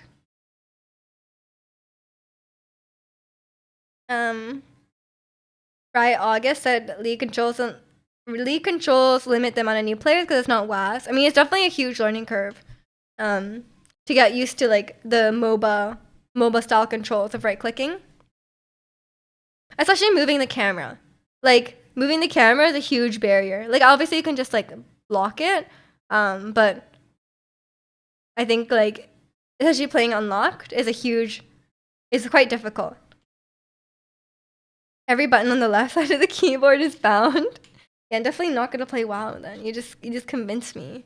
Whenever Riot releases their MMO, it better not be like that. I will not be able to. I would have to play with my controller, and there's not enough buttons on the controller for that. Or I would just be like spamming one attack. You know, it's like when you play Pokemon and you have 4 attacks, but you just spam one because it's super effective. Like that would be me. I'll just do that. That seems okay. But I think you know, I'm not gonna get into the MMOs unless someone drags me into MapleStory, which is the only one I could see myself like actually getting into. You know, I know MapleStory is like a gateway. You know, like it's like, kind of like a gateway drug. So we'll see. But I haven't quite gone to like downloading it or playing it. Did you ever have a MapleStory era, Zirconian? It didn't seem like your type of game, but maybe. Oh my god, what did I do? I touched the controls on my. I can't even do the controls on my chair. How will I do the controls for video games? But yeah, I haven't gotten into the MMO space. I guess Final Fantasy people say is a good one to get into as well. You never tried it, but one of your friends on Steam has thousands of hours in it. I heard it's very addictive. I know some people get really, really sucked into MapleStory. What happened to like? I remember like Lost Ark came out like a few years ago, and it was like really popular. Is this still around? Like, did it die off? Because I remember like for a while, like a lot of people were playing it. But I don't know if it just like died out. Like nothing could really replace World of Warcraft or something. I have no idea.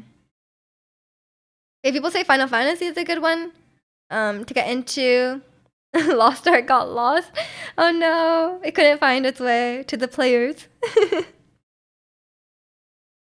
That's I don't know. I feel like I already find RPGs too grindy, so like MMO RPGs are probably extra grindy, you know? I don't think I can. I have the. I don't think I have the determination to get to do that, you know? But if it was League characters, I probably could. If the setting was, but then even then, if the League MMO is like way too, like if it's way too grindy, then maybe not, maybe not. What if you have to control? What if you have to control with right click and stuff? Like, oh, imagine playing the League MMO and it's only right clicking. You mean Caitlyn and Vi? No, I like a lot of them. I like a lot of them. I like Victor as well. My favorite arcane character is actually Victor. I love Victor. And I'll play Victor one day, but he's a bit tough, you know. I'm not really a mid laner. But yeah, there's lots of great League characters that I would be. I think the world is nice too. Like I think they do very nice like world building, and there's a lot of great stories in many regions. So like if I played the MMO, I'm sure there would be, if they make, or when they do the MMO, I'm sure there's many I'm sure there's many like stories and stuff they could have. Like we can go to so many different regions. It'd be a great time. But it didn't seem like they're anywhere close to being done. I was watching a video where they're saying like when Arcane came out, when like Arcane season 2 comes out, and there's a lot of people who are like interested, right? There's a lot of people who are interested in League of Legends, but not necessarily wanting to play the game. Like the game is not very approachable, and especially it's not very casual, right? Like it's like I think just like it's very hard for people to get into. Like the as someone who's like also kind of a newbie, like it's really really hard. But it's really really hard. So it would be like I think they're kind of missing like a casual game for people who liked Arcane to get into, you know, who aren't necessarily like hardcore MOBA gamers, you know. We just have like 0% on the story, but all the map unlocked. Do you mean the opposite, Ratsy? Is there any dates of release for the next League show? No, I don't think so. I don't know what they're planning to do. Like they definitely have more Arcane seasons planned, like Noxus, right? But they also they have like a production company now, and they want to do like they want to do like live action stories as well. So I'm not sure what they're gonna do next. I'm guessing Noxus because like they're kind of leading into it, right, with like Mel and everything. So and like the whole like League map right now is like Noxus themed. So they're really leaning into the Noxus stuff. So maybe that will play into it, but who knows? And welcome in, Waldo. Hope you're doing well today. But yeah, it's oh, and Breath of the Wild. I mean, Breath of the Wild. There's not much story. There's not much story to begin with. I don't think there's much to do there. I do like the memories in Breath of the Wild, but I wish there was more. No story. The story is very minimal. It's very bare bones, you know. It's not like a narrative heavy game. But I like what was there. I like Zelda, and I think the memories are cute. But yeah, I guess in Breath of the Wild it's a bit different. But in Genshin, for example, I mainly just I don't do any of the map. I don't do any of the map, and I just enjoy the Archon quests. But I guess it depends on the game. It depends on the story. It depends on what there is to explore. And welcome in, Ruse. What would you prefer to be called? Are we doing well today? I did not know how to break that up into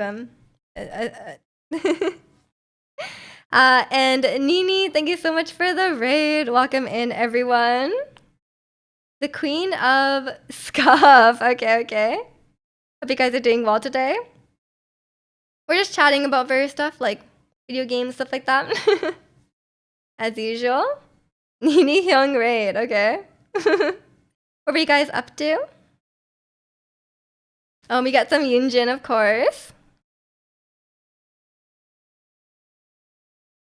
Yeah, hope you guys had a good stream and welcome in. Welcome in. Do you think aespa's Karina is the prettiest K-pop girl?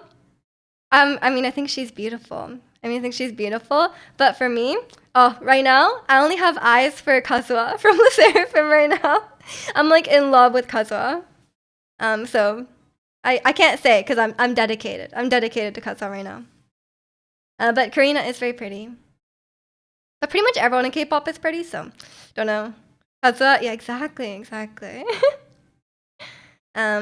Nothing. He does nothing all day, every day.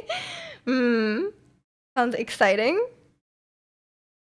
Kazuha's a really gymnastic girl. Yeah, she's the one. She does like ballet, so she does like the thing where she lifts her leg all the way up.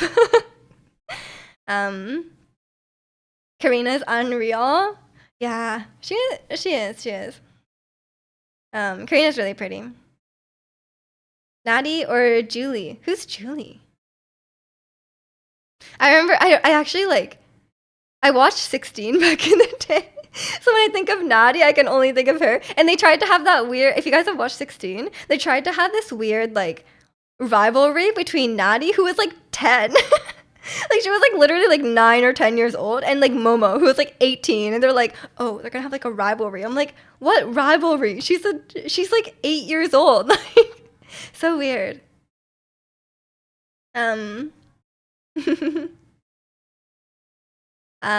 Julia's Kiss of Life. Oh, Kiss of Life. Right. Yeah, I know they're very popular these days. She was born in Hawaii. I see. Giga rivalry with the 10-year-old. Exactly. I was I'm sorry, but she's very talented. She was very talented for her age, but what kind of competition is this? Obviously she feels no rivalry with this 10-year-old. Obviously she's it's Momo. She's very, very talented at dancing, and I'm sure Natty will be just as talented when she's a bit older, but she's still a kid. Come on. Yeah, that's what I think of when I when I think of Natty. But I know she's doing her own thing these days, and she's very popular, and she's no longer 10 years old. But I barely recognized her, and she's also Thai, right? Kind of cool. Yeah, I've been a bit out of the loop recently with K-pop, so I haven't really heard anything from Kiss of Life, but I've seen people talking about it in the Discord and stuff, so I know that people like them. But I haven't been following too much. I think, speaking of Le Seraphim, I've been enjoying Yoonjin's latest song. I love Yoonjin's solo music; it's really good. And BB, I really like BB right now. I like a lot of R&B. I kind of branched out a bit, And BB's latest music video was so good. I love it. Igloo is a really good song. Okay. Yeah, I just haven't heard anything too much recently. I've been listening to a lot of show tunes and stuff. Because you guys know the Wicked movie just came out, and so I've been listening to a lot of Wicked. Very opposite of K-pop, but that's what I've been into. Nene likes BB as well. I love BB. She's so talented. In her latest video, she's in love with this girl. And oh my god, and Hong Bom-sok from Physical 100 is in it as well. He just I didn't know he was in it. He just randomly shows up. I was oh, hello. It was very fun. It was a very silly music video. But we love a sapphic video in K-pop, Doesn't happen that often. Baby's sister is cool as her too. Oh yeah, she's like an idol, right? You mean Baby, the best lover? Baby, what? Is she known as the best lover? I don't know. Um, yeah, I love Baby's music. That's I don't know. I guess she's not like technically K-pop. She's like K R&B, but she's pretty like um she's pretty popular, you know, like in the I'm sure she performed at the music shows and stuff like that. Oh, she has a song called Best Lover. I see, I see. She's an idol from that 24 members group. Oh, wasn't it like oh, I can't remember. Can't remember what it's called now. Yeah, I know. I think triple tripe. It's not tripe. Triple.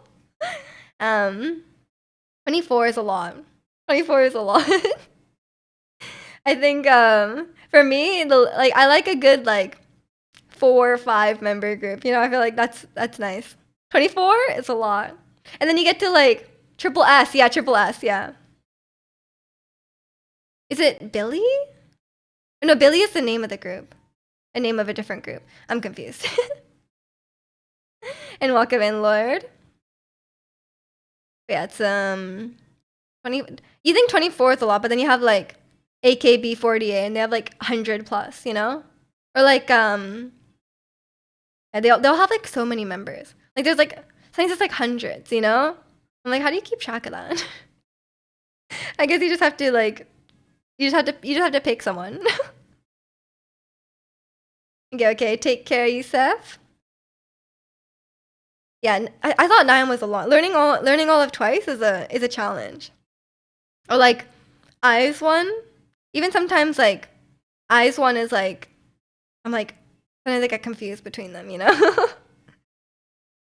And there's no way I could like recognize their voices, you know? Like I can recognize most of their faces at this point, but like if he told me to like be like, who's singing right now? I'd be like, I have no idea. Is it like 100 or do they do everything together or is it 100 they have like 9 main members? I think how it works in these AKB groups is that like they have a cafe where they like perform. So they have like a location. So in AKB situation it's Akihabara. And then they have like a place where they perform and they perform every day, but it rotates. So like each member is not performing every day. They like they'll have like I don't know, like a dozen of them in one night, and then they'll just like rotate through them throughout the week. I think that's how it works. And then when they do like a big music video, I think sometimes they do have all the members there, but only like probably like 12 will have like actual singing lines. I think that's how it works. Cause like they can't all sing. They would all have like one word, you know, if they all had to have a singing line in the song. So I think they don't get to sing unless they do like a big group moment. They're not hundreds every time. Yeah. I don't think they would fit on the stage if it was hundreds. Maybe like in like a very special occasion they have like I don't know. Maybe they'll have like a big stage with everyone. So they're basically the Japanese broken social scene. You know I don't know what that is. Triple S is a concert near me this year. I don't think it's all 24 members. Really? They don't tour with all... I mean, I guess 24 is a lot, but it's not like that crazy. You know? And welcome in, Jay Rays. Greetings from Canada. And welcome in, Blue Flare. Everything well today? I guess it's cool they don't have a lot of members because they don't need backup dancers because they have their own group. Yeah, in AKB situation though, like, they're not very, like, dancey, I guess. Like, if you watch, like, Produce 48 and stuff, they don't get, like, trained. They don't get trained the same way K-pop idols get trained. And I think they end up, like, just teaching each other the choreography. But it's cool, like, I love seeing, like, I'm a big 17 fan, and, I guess they don't have that many members. But even with their group, like, it's fun to see them, like, all dancing in sync. But when they have backup dancers, it's kind of cool. Like in Super. The voice of Nurse Joy from the Pokemon anime is going to be at a local convention. Oh. That'd be cool. Yeah, I wasn't you guys know I wasn't a Pokemon watcher growing up when I was a kid. So I'm not really sure what she sounds like, but that's exciting. It's a Canadian music collective that has anywhere from 6 to 19 members. So they just kind of rotate in and out.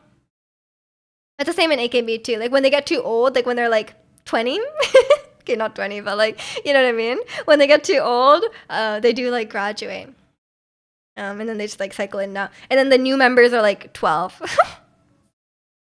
Actually, I don't think they are anymore. But I know like Sakura, I'm pretty sure she debuted when she was like 13 or something. It's stupid. When they get a wrinkle, when they get a single wrinkle, they're out. Not even a wrinkle. Like when they start like, ooh, my knee's hurting a bit, you know? Like when they're like 25, they're out. They're out, too old. Not all 24 performing at once. Probably all 24 perform at some point. They don't have choreos with all of them. Maybe it's like a stage issue. The Gen 1 and Gen 2 Pokemon anime episodes play on a Pluto TV channel. I don't know what that is. I'm sorry. I don't have cable TV these days. I haven't had cable TV since I was like...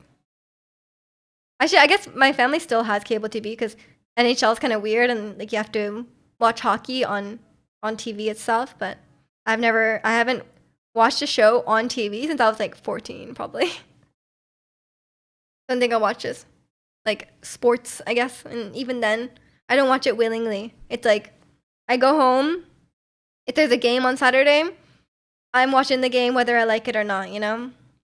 And like if the game is on at like 4 p.m. or something and it goes into dinner time, my mom literally times our dinner. Like she's like, okay, it's first intermission, we're gonna eat dinner now. And it's like, even if we're gonna have dinner a certain time, she's like, we have to wait. We have to wait till the intermission and then we're gonna eat dinner. Like this is what it's like. This is what it's like in my household. Like it's, I don't. Everyone is just really into hockey, so when I used to live at home, when the game was going on, I wouldn't be watching. Like I'd be in my room, but like when they scored, I could hear everyone yelling in the house. Like I'd be like, everyone's going like, yeah, like. So I would always know the score. Like I would at least know how many times the Canucks scored.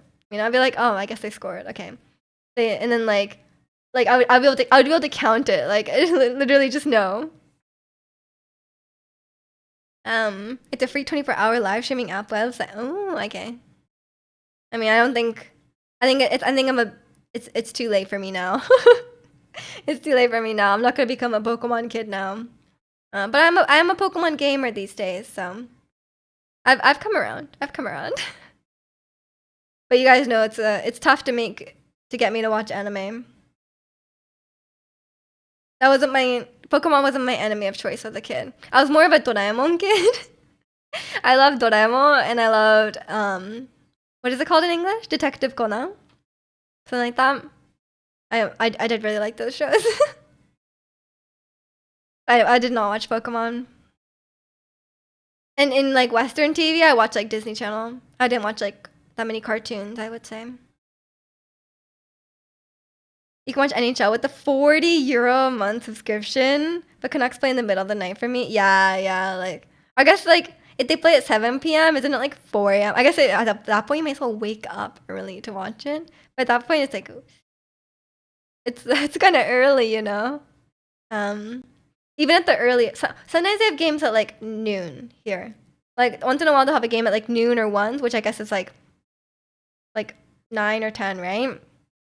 But even then, games are like 2 or 3 hours. Like they're anywhere from 2.5 to 3 hours. So it would kind of go kind of late. Even when it's 7 p.m. for me, the game ends close to 10, and I think that's late for me.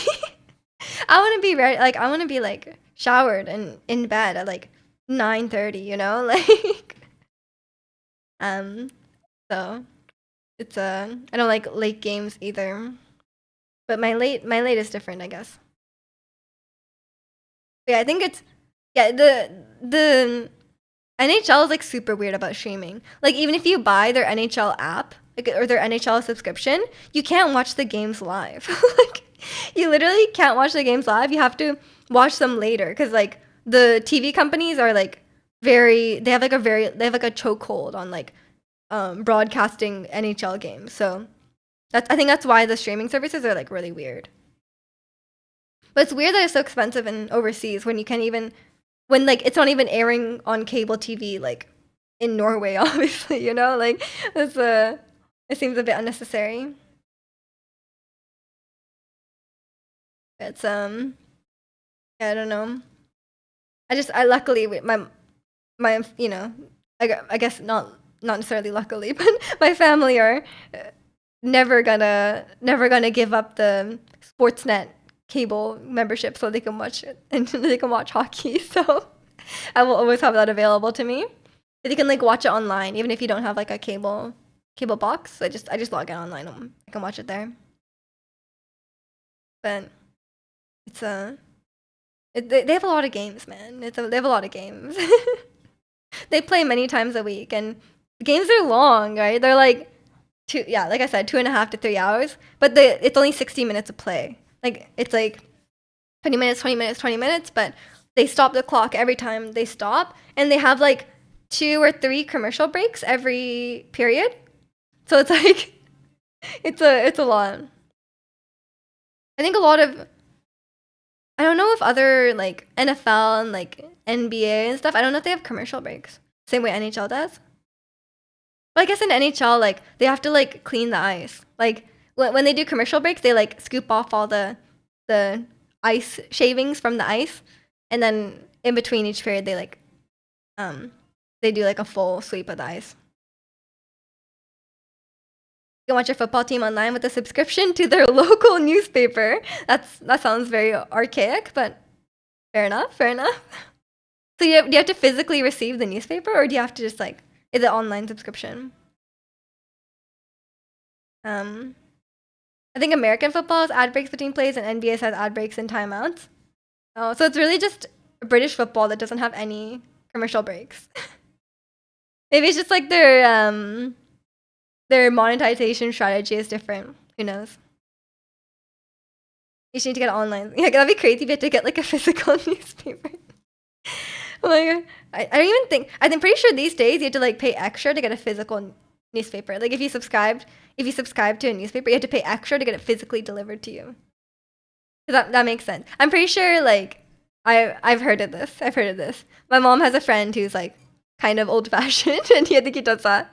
It's like you have to pay extra. Your dad gets the physical paper. My grandpa gets the physical paper. He loves reading the newspaper. So that's like his main hobby, and like now he needs like reading glasses.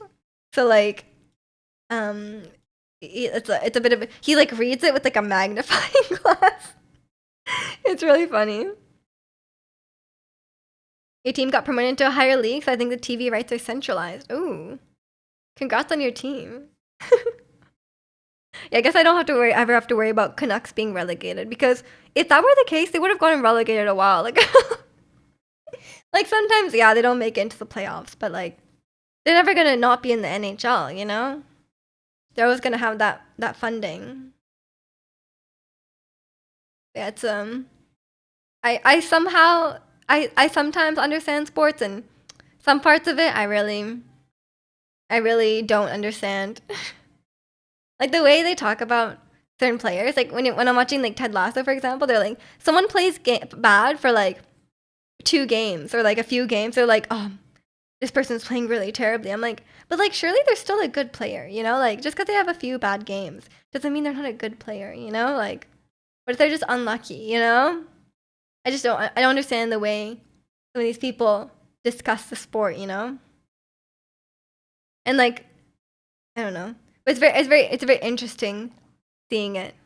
'Cause I feel like the culture the culture around football specifically, like in England and maybe other parts of Europe, is like very different from here. Like I feel like the way the way like the crowd is and stuff, and when I go to like Canucks is very different. Fan behavior. Everyone thinks they know better than like they're such backseaters. Oh my god. I feel like I would not be able to be a coach like that. Not because of just my lack of talent or knowledge, but also just because like, man, um it's just like honestly like just backseat. I can't even handle people backseating me in Pokemon, you know? Um your friends sound awfully neurotic since they interpret events negatively. What? What are you talking about? We're talking about football. If a certain player they don't like plays poorly, they'll be like, "I always said not to play." That's true. That's true. That's the thing. Like people, they get like these like grown men are like, "Oh, there's like the type of like middle-aged man who's like, women are too emotional," and then they like literally like lose their minds over a football game. Like it's the same people, right?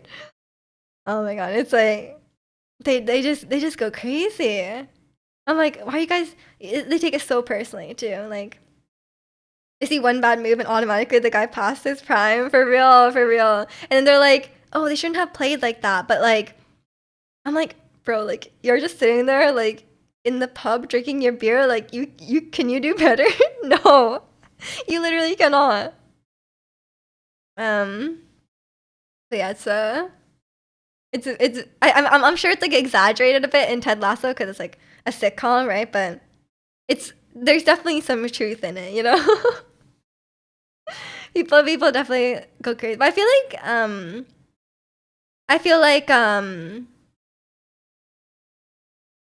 I feel like I don't know. In when I'm watching like Canucks or like NHL, I feel like it's a bit different. Like people are more like I think people are just like not friendlier, but like I don't know, cause like here like when you go to a Canucks game, you'll see like a bunch of fans for the other team in the audience, and they're just kind of like dispersed around. But in the UK, they have their own section for like the away team fans, and like I'm like, why? Like, are they gonna fight? Like, what's gonna happen? Like, are they gonna like start going at each other? Like, I don't know. Cause like here, like everyone just sits together, right? Like everyone sits together. Like if I go to a Canucks game and they're playing the Maple Leafs, and then, like there's a bunch of people in the audience in Maple Leaf jerseys, and that's totally fine. And they kind of like sometimes they do like be like, oh hey, my team scored, like, but they don't like it's very friendly.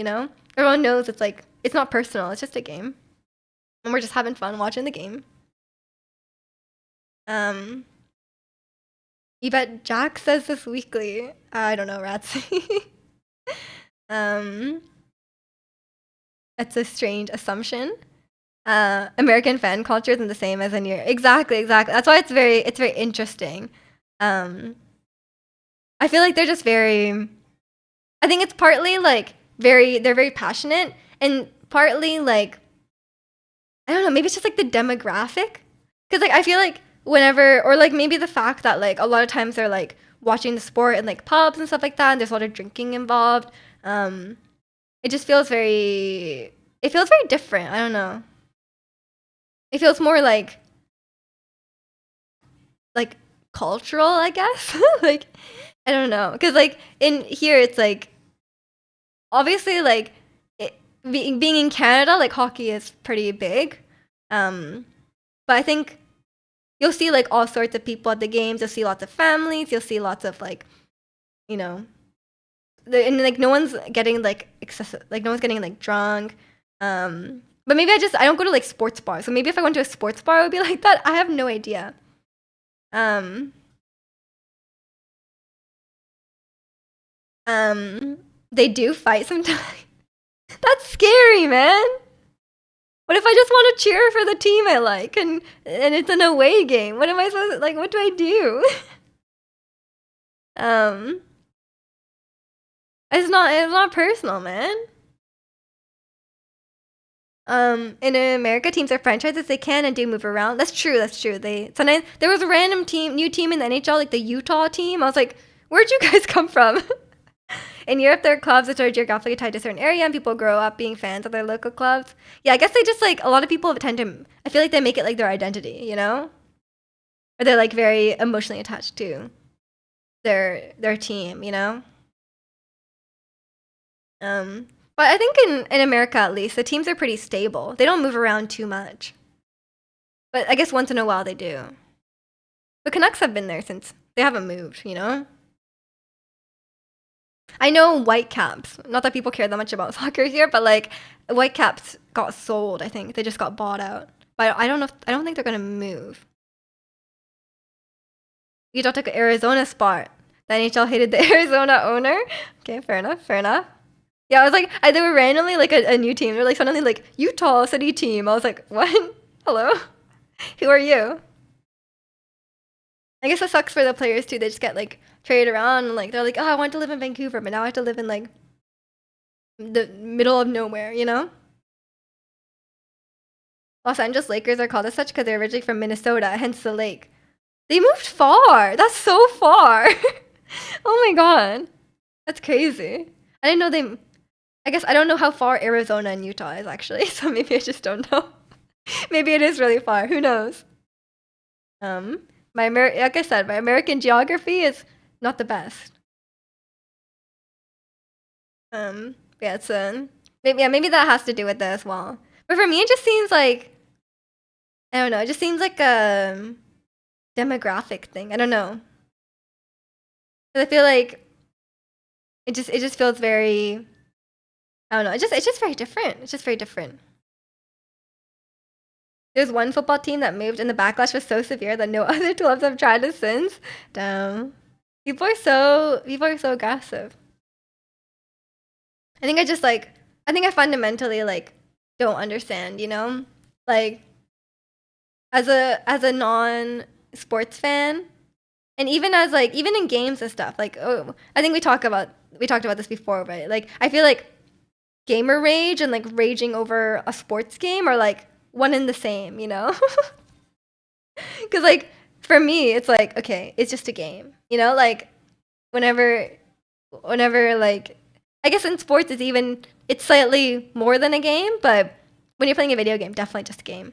Um, but it's like I don't know. It's like I'm not the player, you know? Like I'm not the player. Like I think for the players, maybe it's different because it's like their livelihood and that's their job. But like for me, like I'm just watching the game. um, would you like a map of the USA? I'm not sure if that will help. As my old boss used to say, it's a luxury to be able to care so deeply about something so unimportant. Exactly, exactly. I mean, yeah, that must mean that, or maybe it's escapism. You know, maybe it's that could also be it. Maybe your life sucks and you're getting too invested in a video game or a sports game. That could also be one as well. But yeah, I think I just like will never understand them. The heated the heated passion people feel for these things, you know? The video game won't change your life if you win or lose, nor will the sport if you aren't the player. Exactly, exactly. I just fully I was trying to like say something that would be like, oh, like this could be their side, but I honestly don't know.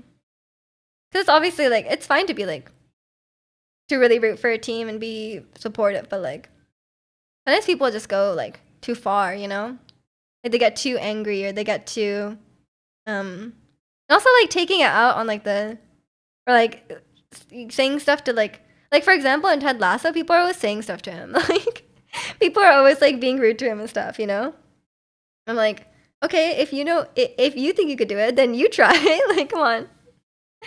Um yeah, so it's definitely very interesting. It makes for a good show. Makes for a good show. It's fine if you care a lot, but there's a line. I agree. I agree.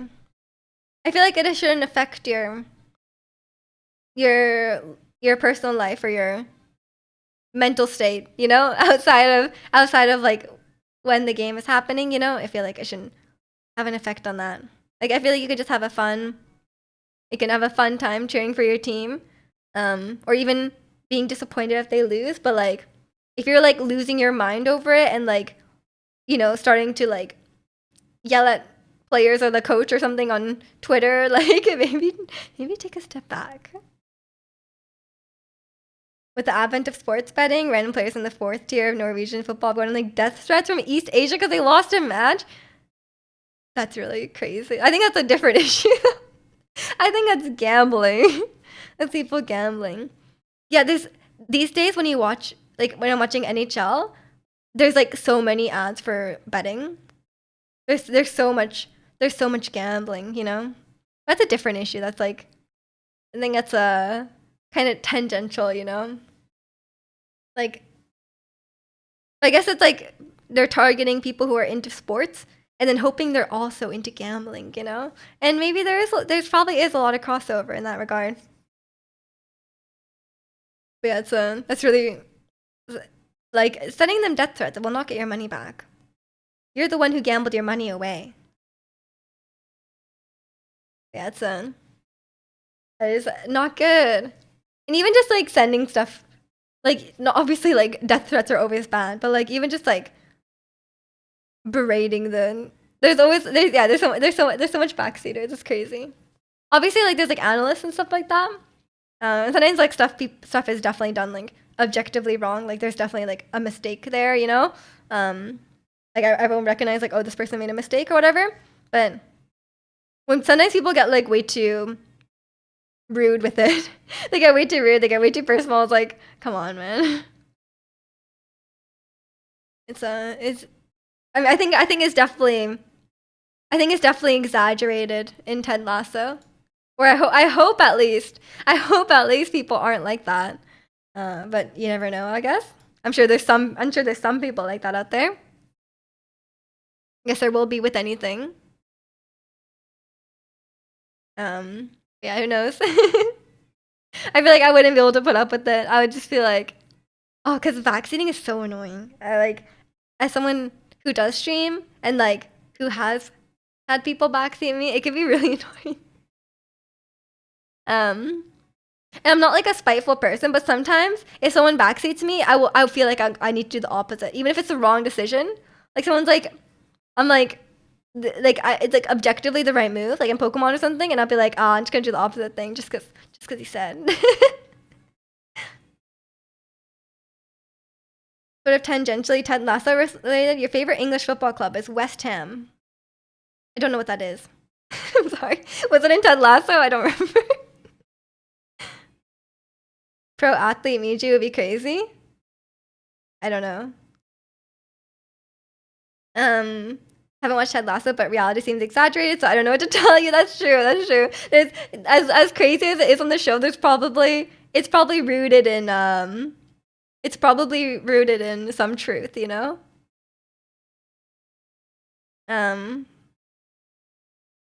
It's a club Nate becomes the coach of. What? That's your favorite? How could you support the guy? My least favorite people and the team. Oh my god, that guy's the worst. What's his name? Rupert? The worst guy ever. Oh my gosh.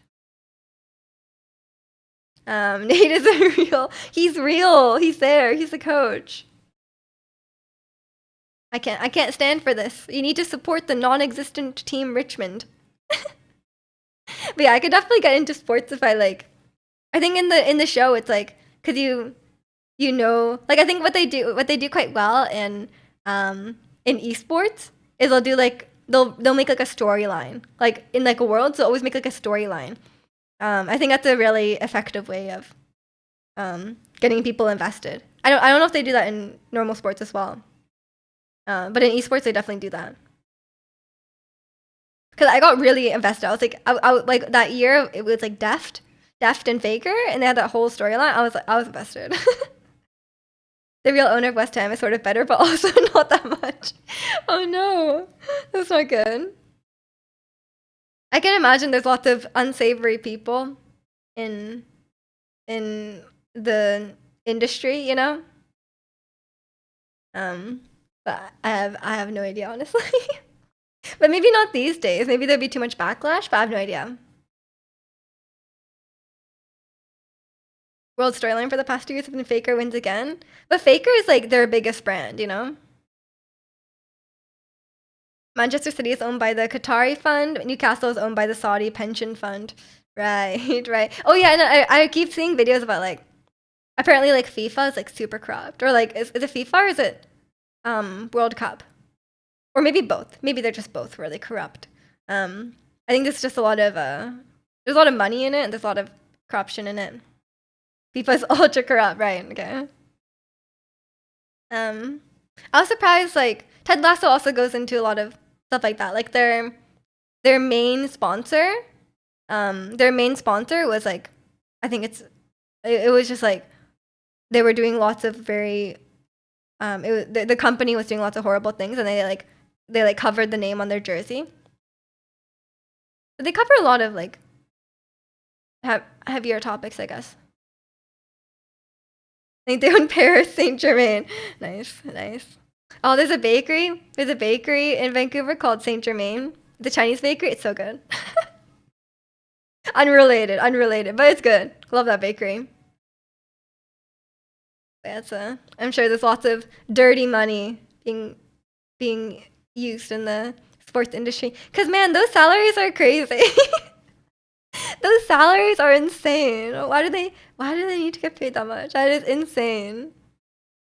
Yeah, I thought the NA salaries are crazy, but the British football salaries are pretty insane.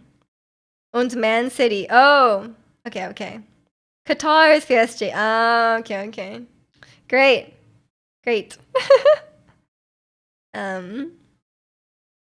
definitely there's so much corruption and stuff like that. That's probably the case with lots of things. Probably the case with lots of things. If you let like a immoral company stop you from enjoying whatever they fund, then you probably wouldn't be able to enjoy anything, honestly. It would probably be like you probably wouldn't be able to watch any show, watch any movie. You probably wouldn't be able to play any video game or own any product. Just product. It's actually really funny in Ted Lasso. They like in Ted Lasso, no one has a phone. No one has a case on their phone because it's like Apple TV show, right? So they're like everyone has an iPhone and no one has a case on their iPhone, so they can show the Apple logo. But it's so weird because like everyone's just using their phone and like throwing it around, and there's no case. I'm like, that's crazy. Like it's immersion breaking. Yeah, everyone has a Mac, everyone has an iPad, all these things. AirPods, everyone's got the AirPods. It's funny. It's a bit immersion breaking. The case thing is a bit weird. Like, can't you just have like a case that still shows the logo? I don't know.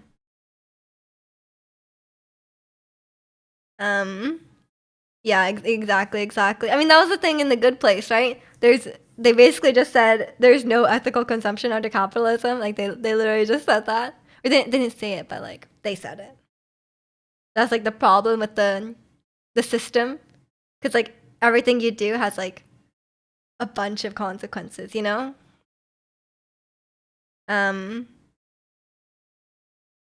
lot of faith in the phones and tossing it. I was just waiting for them to like drop their phone and be like, oh wow, how durable, it didn't break.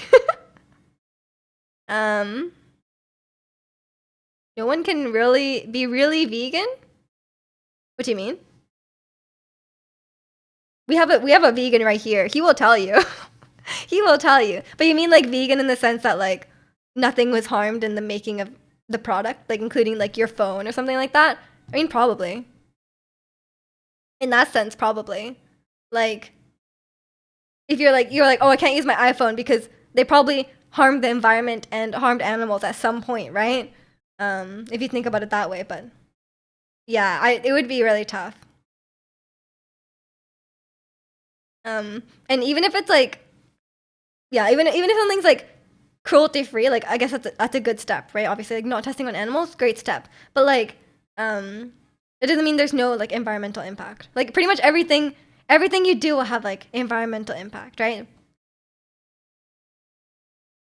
Vegan is about just doing your best to reduce suffering. Yeah, exactly. You're never gonna be like, obviously, like the Zirconia is not gonna go off into the wilderness and like, just live in the forest. But you know, just because it's not completely unharmful doesn't mean it's not like you know, at least doing what you can. Yeah, exactly, exactly. I mean, that's the whole thing about The Good Place, where it was like, you know, like even if you do something nice, it's probably something was involved, you know, um, but it's like you can't really like obviously we can do our best, but like we're never gonna, it's never gonna be like 100%. Like, oh, like if I drive my car, like, you know, I'm contributing to the environment, or like maybe the gas, like when they retrieve the gas, like the company is obviously like being very awful for the environment. And, like it just goes like, it's like, yeah, like if you keep going down the line, there's always gonna be something. And that was the whole thing in The Good Place. Well, I guess it's not really a spoiler, but it's a one of the main things they realize. Probably every action of every day, there's something. Um, if harm is being done, you're easily satisfied. It's not your fault. Yeah, yeah, yeah. I'm pretty sure like recently we've had this like issue in Vancouver. I don't know if it's just Vancouver, just like BC or something, but there was like and some kid got like the avian flu, and I think they've just been like murdering all the chickens that like make, I don't know if they're like food chickens or like egg chickens. Cause like when I go to the store recently, there's a lot of shortages in eggs and stuff like that. I'm pretty sure like when there's like an avian flu, they just have to kill all of them, which is crazy. Um, you just chose blatant ignorance rather than accept the fact that the animals I eat probably weren't treated nicely. I mean, that's kind of how most of us non-vegans do it, you know? And welcome in Drago. Hope you're doing well today. Yeah, it's I guess if the option is how do they know chickens cause of you flu? I think they just know where it, like once one chicken is showing symptoms, they just assume like all the chickens in that area, because they just like cram them in together, right? I think that's why. I have no idea. I think it's usually how avian flus start, from birds, but maybe it's some random bird. I don't know. Eating pretty good. That's good to hear. I'm sure the scientists figure something out. I don't know the details, Ratsy. I'm sure they I don't think they just like heard that one person got avian flu and then killed all their chickens. I think they just I think they must have had some sort of research into it that I am not privy to. Like mad cow disease, kill all the cows. They just clear. Yeah, I think it's just like, yeah, I think that's just what they do. Like, cuz they'd rather just do that to like they just rather like, they're like, I mean, you see how you know how they treat the animals. They obviously don't like care about their well-being. Like they're probably just more like, oh no, like we're gonna lose our profit, you know? Um, yeah, I think it's just maybe easier for them, or just the safest option. I have no idea. During the pandemic, Denmark killed all the minks raised for fur. Ugh. Which was 17 million because they found a new COVID strain in the minks. Ew. They raise minks for fur? I know like the way they get like the fur for the Canada Goose jackets is like really messed up. I can't remember what exactly they do. They they do, I can't remember what fur it is, but it's like really messed up. I remember hearing about it and I was like, what the hell? Or like the way they get the way they get the feathers. Yeah, yeah, yeah. They pluck them live. I'm like, that's so messed up. Stuff I avoid conversations on. Yeah, it's not nice to hear, but it does happen. I don't understand the lie. I don't understand, not the live fur. Sorry, no one has a live fur. I don't understand the fur thing, because I feel like fake fur is like just as fine. Like, what's the problem with it? And why do people have to wear, like, I don't understand like like, why does it have to be real? Like, what is the benefit? Like, I kind of understand like, okay, like wool has a lot of good properties. Like, fair enough, but like fur, What is the what are people getting from this? I don't know. Maybe I just don't understand. And like these days, there's like synthetic down and stuff like that. But maybe that's why they have to charge a lot of money. I don't know. I have no idea how this works. But I always found it like a bit gross. Like if I was like, oh my god, at my grandpa's house, he used to have this like, I mean he probably still has it, but like he always had this like deer head. And I'm like, where did you get this deer head? Like I don't know where he got it from, but it's like really creepy. And it's like obviously he didn't hunt it. Like I know my grandpa didn't go hunting. Maybe someone like gave it to him. I don't know. Like it's like weird.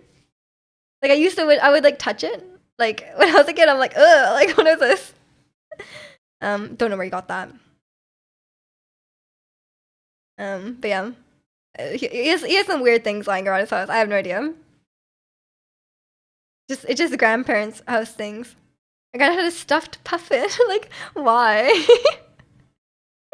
I mean, I guess some people like will like get like roadkill and like texture-mize it. I guess it's okay because they're already dead, but like I don't understand. Like it like creeps me out. Like have you ever touched them? Like they just feel so weird. I have no idea. Like I still like I can really exactly remember how that deer head feels. Like I like I it's just like ingrained in my mind. Like I don't want to remember it, but I do. Growing up, your dad would taxidermize things. He grew up on a farm. I mean, fair enough. He probably found dead things around. And I just don't understand it. I just don't understand it. But I guess most people don't. I think I would say it's probably a pretty niche hobby, if I had to guess.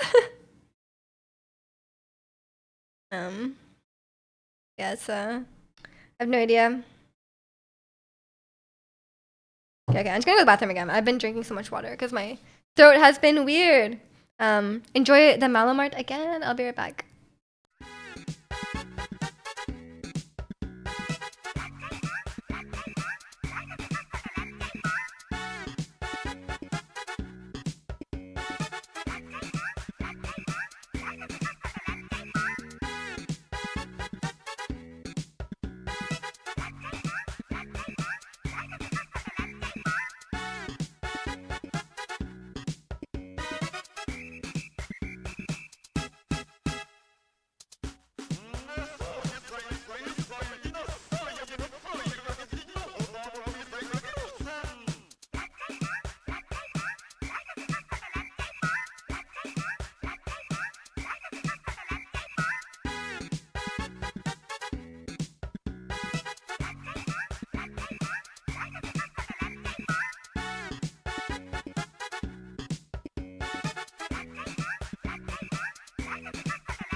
Okay, I'm back.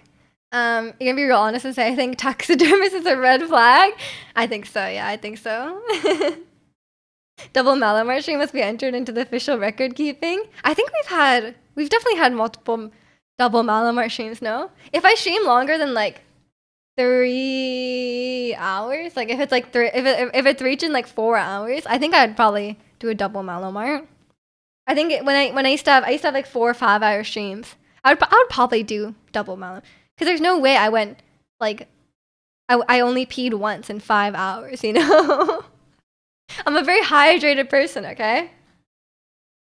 But yeah, I would say I would say if I met someone and they're like, I love taxidermy, then okay, maybe it depends. Like if they're really into it, that's just scary. But if they're like, if it's like, even if they like have like one, then I don't know, it's a bit weird. I feel like taxidermying and hunting, they kind of go hand in hand probably.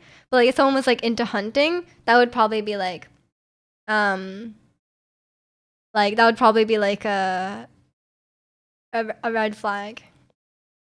It's like okay, well, I guess people can do what they want as long. I guess it depends how they're hunting, but like, I probably wouldn't want to be. We probably wouldn't be friends, you know. We probably wouldn't be like close, you know. Because like I just like maybe it's just because I'm Canadian and like it's not that common here. But I guess it would depend. Like I feel like if you're killing the animal and like displaying it, weird, really weird. We're like taxidermizing it, weird. If you're eating it, I guess that's better. It's probably better than buying something from the store, I guess.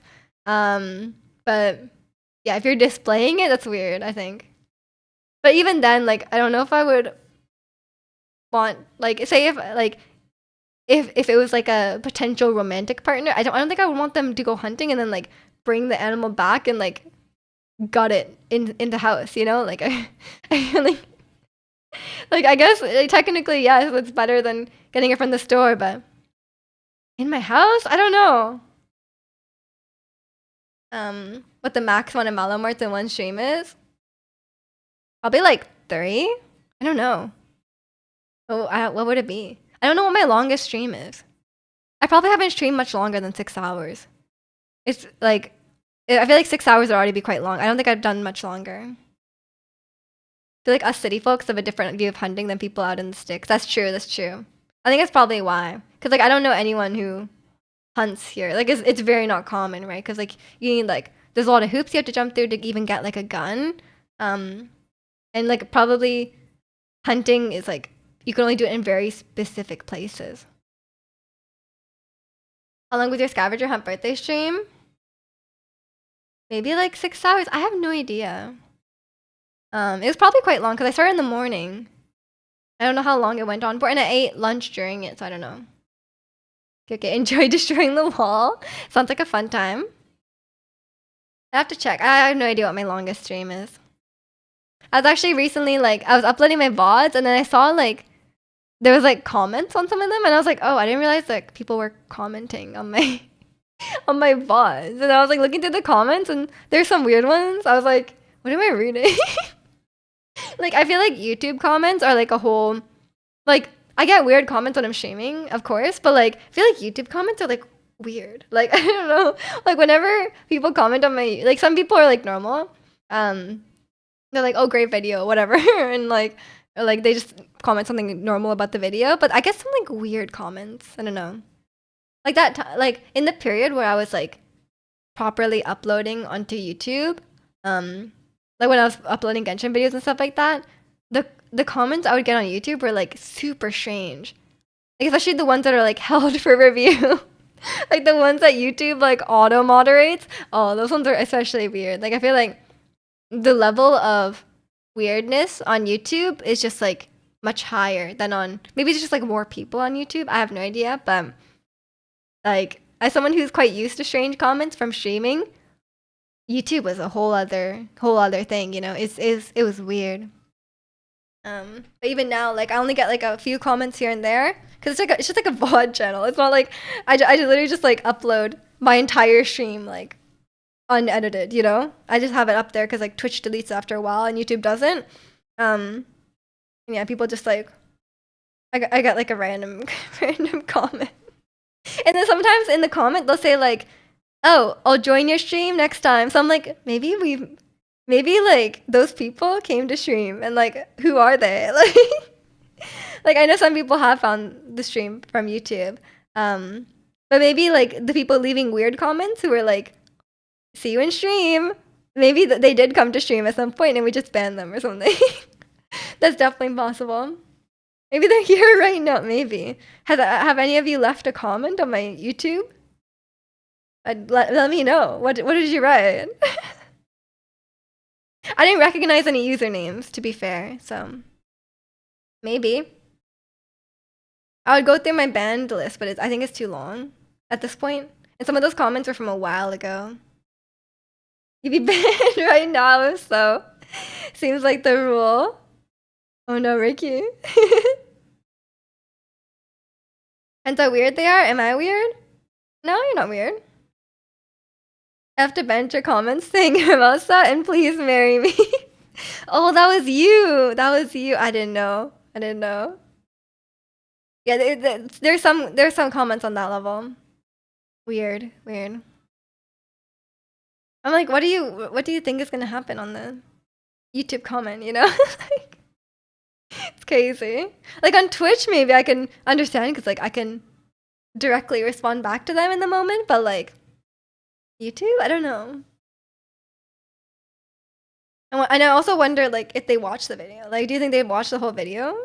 Like, very interesting. I think there's a lot of spam on YouTube too. Like more than on Twitch. There's lots of spam. It's quite common. But yeah, I don't usually check my YouTube because it's not that. It's like I kind of abandoned it. Because I just didn't see a point in it anymore. Because I was like, it's kind of fun to like document my Genshin journey and stuff like that, but I just can't be bothered. I'm just too lazy. It was 9 hours? Wait, that's way longer than I thought it was. So there must have been at least 3 Malomarts, if not more. That's crazy. I can't believe I did a 9-hour stream. I think some of the guys think if they ask, "Would you marry me?" they would get a yes. It was like first question, like straight into chat, first time chatting. Like, yeah, I don't know. Yeah, exactly. I don't know what they're expecting. You know, like if like someone comes in the stream and they're like, "You're so beautiful," and I'm gonna be like, "Wow, thank you. So are you." Like what? I don't know. I guess I just like their worldview is very confused. They're just very confused. And as soon as when the commenters don't watch because they're not interested in what a woman has to say, probably they probably just mute it. They probably just mute it, and they're like, "Women should be seen and not heard." Time to count the Malomarts. Probably quite a few. Yeah, I would say at least 4. And I probably left as well to get lunch as well. You know, when you guys made me order that really awful pizza.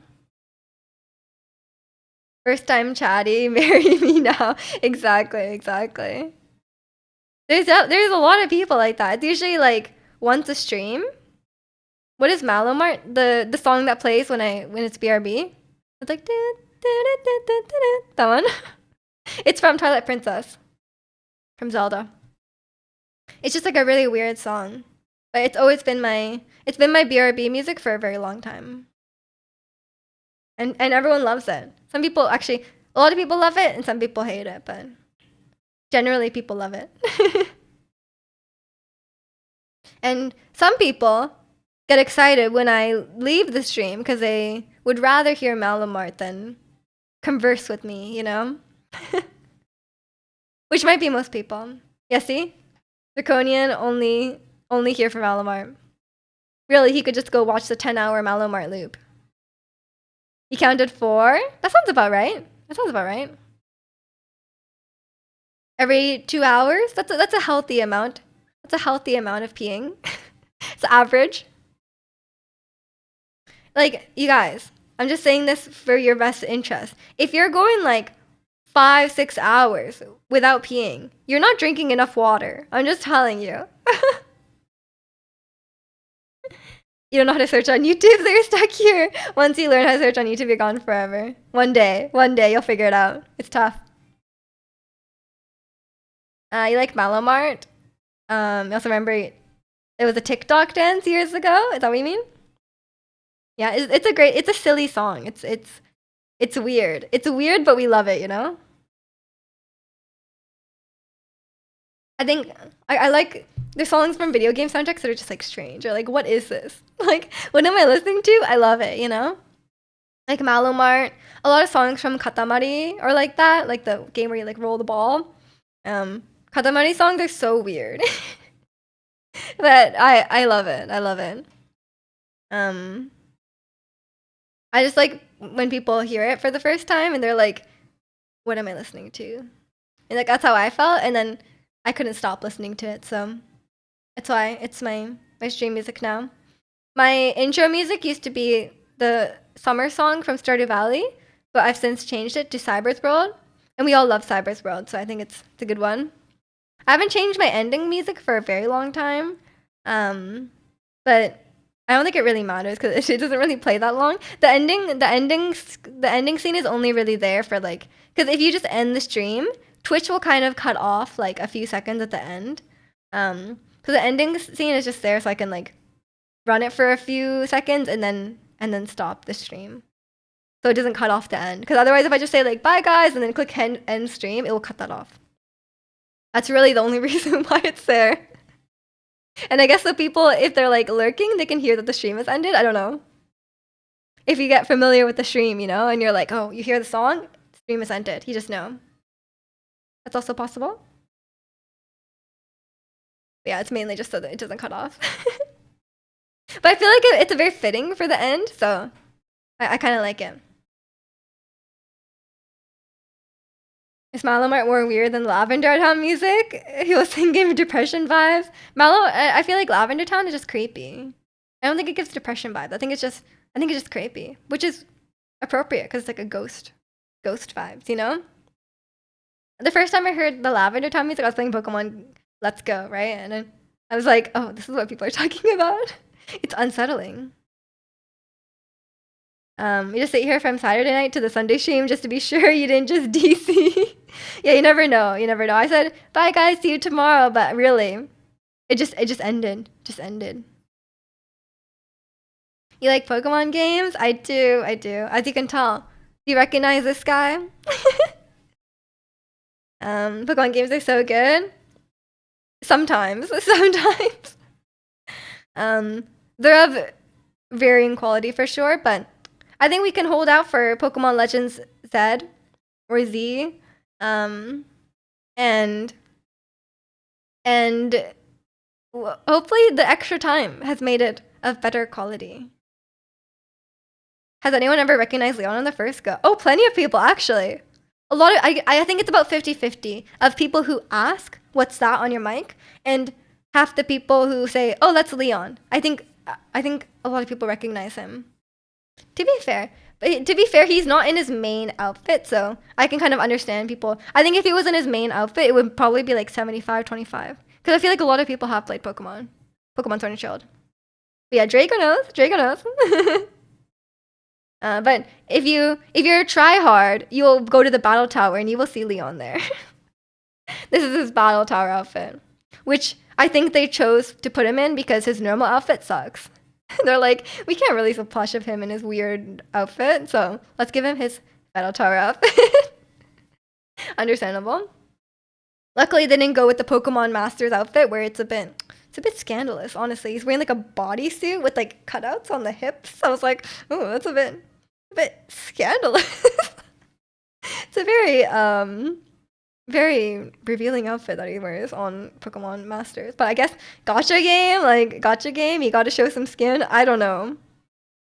With this sponsored cape, exactly. I really want that cape that they sold. It's like they have like a blanket. It's like they have a blanket that's like Leon's cape, and I want that. But I think it's too late. It was like they sold it like years ago, and I don't want to buy like a used blanket, you know. If someone has one that like they didn't open yet, I guess that's good, but I don't know. One would think you'd be into that particular fan. I am into it, yeah. But I'm just saying it's a weird choice from Pokemon. Like I wasn't expecting that from Pokemon, you know? Like I'd expect it from like Genshin. But would I expect that outfit in a Pokemon game? No. Like, what is that? Like, literally, he's wearing like a bodysuit, right? He's wearing like a tight, skin tight bodysuit, and there's like cutouts. Like, like it looks like something out of Genshin. That like it looks like Sit Lolly's outfit from Genshin, kind of like that. I was just very surprised. And then for a while after that, when you look up Leon, or sorry, I went to like I think Holly told me about it, and they were like, oh, like look at Leon's new outfit in Pokemon Master. I was like, oh, that's crazy. And then I looked it up on Twitter, and I saw so many inappropriate fan art. Like the first thing I saw, like I just looked it up, and then people just, I guess, they just latched onto it, you know. And I just looked in, and I was like, okay, apparently I don't have my safe search on. Did not need to see that. So yeah, I like, you know, a little bit of, you know, like it was a cool outfit. But then some people took it a bit far. I didn't need to see that much, you know. And welcome in, Kalani. How are you? Yeah, it's I do like the outfit, to be fair. But yeah, for all of his like sorry, let me show you. For all of his like, I have this like picture of Leon. It's like a photo thing. But he's always wearing his Battle Tower outfit. Like he literally like, they never show him in his normal outfit. So I guess they just know. That didn't get me. I'm sorry, Kalani. Maybe I got some other people though. I'm also not wearing headphones. So that's probably why. But yeah, he never wears his normal outfit. It's always a Battle Tower outfit. I think they just decided that, yeah, we kind of messed up on the original outfit. We don't want him to look like that. Yeah, hope you're doing good today, Kalani.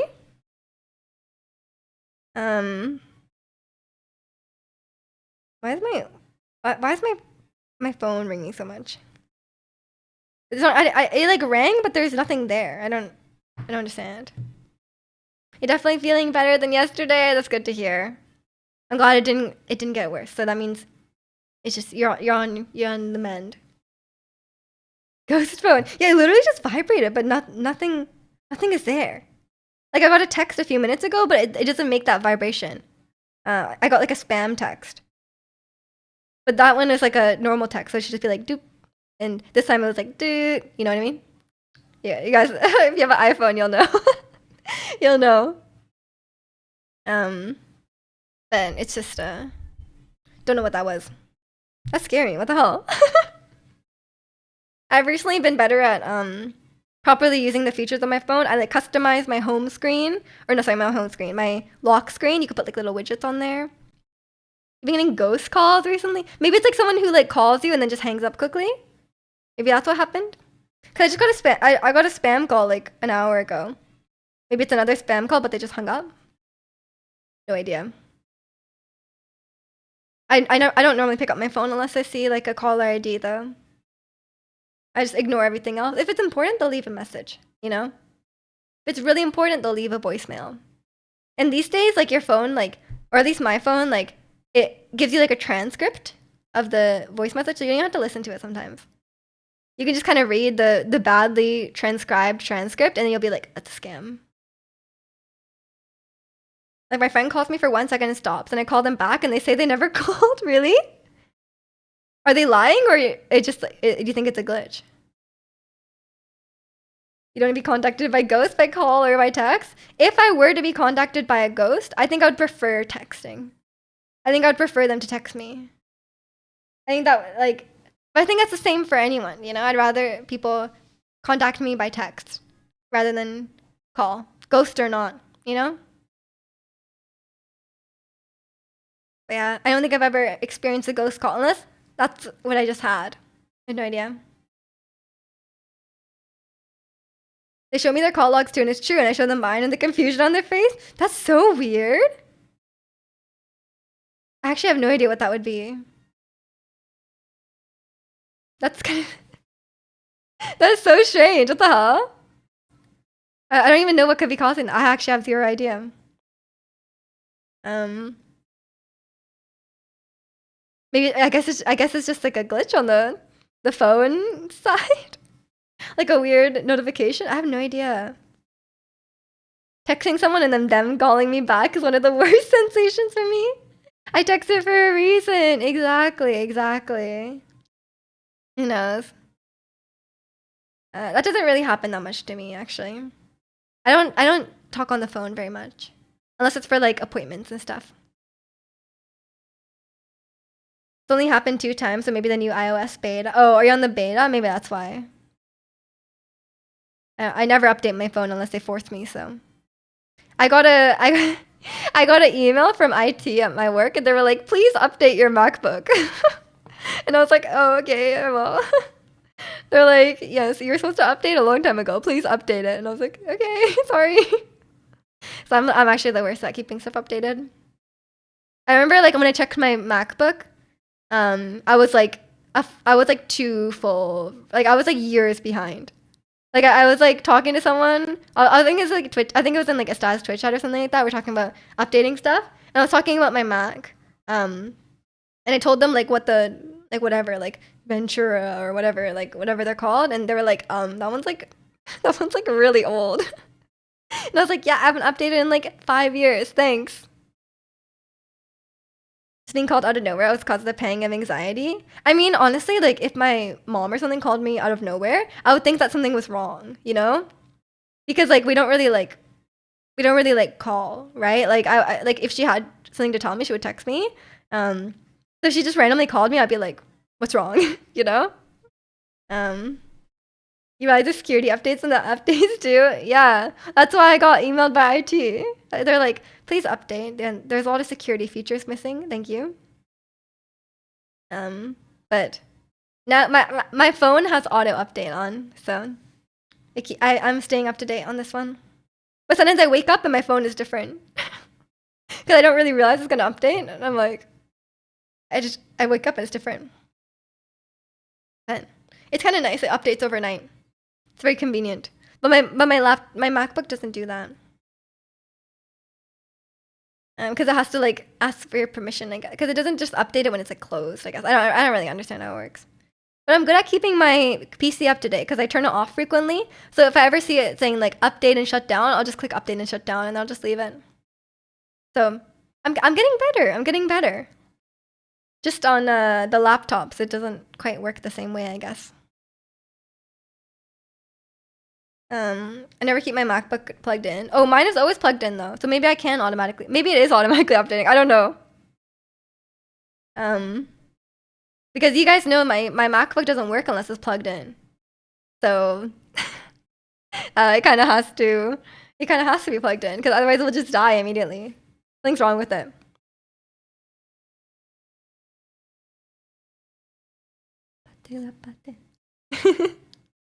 But yeah, it's a. I'm getting better at it these days. And then like your Switch and stuff, like it. Oh my god! Every time I turn on my, the one thing annoying thing about I don't use my PlayStation that much, but even when I do use it frequently, it needs to update like every day. Like something like, what's up with these consoles? Like they're always updating. Like I remember when I would like when I'm like actively playing a game, it's like I'll like play it over the course of a few weeks, right? And like I feel like in the few weeks it needs like 10 updates. I'm like, why do you guys always need to update? It's like update the console, update the game, update the controller software. And I'm like, guys, like you guys need so many updates. It's crazy. Your Switch always needs to update when you start. It really does. Every time you start a game, it's like update now or restart and start game. And I'm like, just start the game. 2013 MacBook gang. Mine's 2017. But it's you guys know about the Starbucks incident. That's why it doesn't work right. But it's okay. It's okay. It's gonna hang in there for a while, and then eventually I'll probably just get an iPad. Is it 2017 M1 or it's before? I have no idea. I'm sorry. I'm not a tech guy. It's 2017 MacBook Pro. Don't know what it has an Intel chip. I do know that it has Intel. You're not caught up to that lore. Yeah, me neither. So it's not M1. Okay. Yeah, I have no idea. I'm sorry. I don't follow these Apple things. There's always like a new thing every year. Like I don't even know what iPhone they're on. I see the iPhones in Ted Lasso and they look different to the ones I have. I don't know. You time to get a used ThinkPad. I'm really falling into the rabbit hole. A ThinkPad. Oh, bro, I had that for my internship, and oh my god, the ThinkPad. They're so clunky. They're so heavy. I would have to carry it around to my meetings, and I'd be like, guys, it's too heavy, please. They're so annoying. But I kind of like I had like a dock for it, and like you can dock it and you can like lock it in. And I was like, wow, it's very secure. I kind of like that. That was the only upside of it, the dock. Um, and when chips and newer are so good. I don't use my computer as much like very heavily now because I would use it for school, um, back in 2017. But since I graduated, I don't really use it like heavily, you know, because I have my PC. I got my PC in like 2021, or late 2020. So since then, I haven't really needed it for. I haven't really needed it for too much.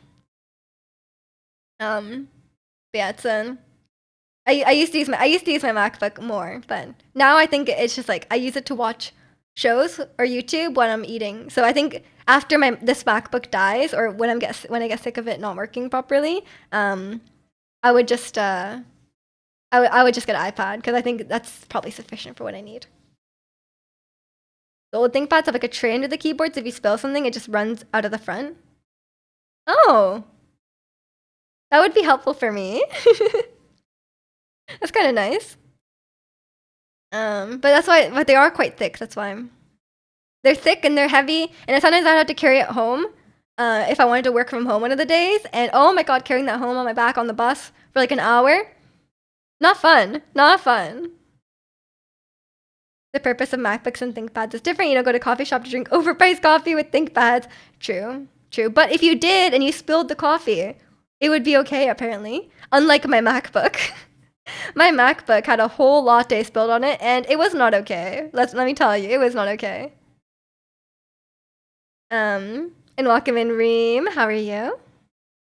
Yeah, I went to get it repaired, and they're like, yeah, you just have to replace everything. And I was like, great. But they're like, at least you didn't get the screen. The screen is really expensive to replace. So I was like, okay, yeah, at least I have that. At least I have that.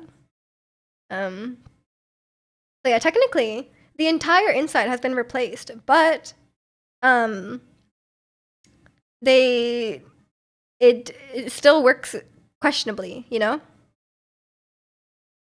Your ideal laptop is a framework, but it's not available here yet.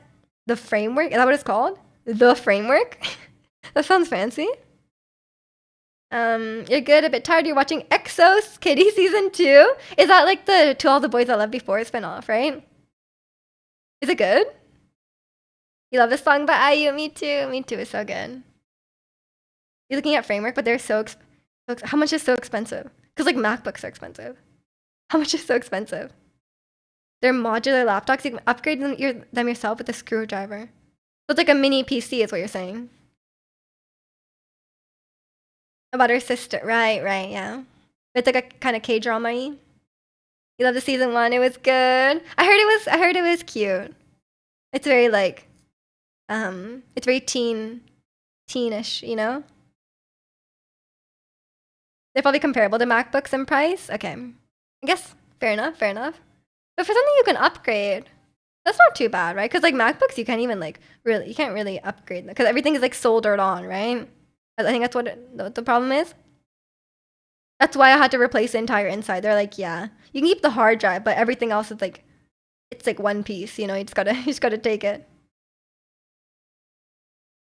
K drama. It's not really a K drama. It's like a teen show that's like kind of inspired by K dramas, I think. But it's not a K drama. It's idea framework, repairs, and upgrades. Oh, okay. Yeah, it's like a Netflix show based off. If you've watched, I mean, I don't know if you've watched this, but To All the Boys I Loved Before, like the teen romance, movies. And like their family is like Korean American, and like I think the sister goes to Korea, and then there's like a huge like love triangle or love square, just a bunch of like romance options, I guess. I think it's just like a more like younger audience, I guess. Love Roombas. Yeah, something like that. Um, and welcome in, Koala. Hope you're doing well today.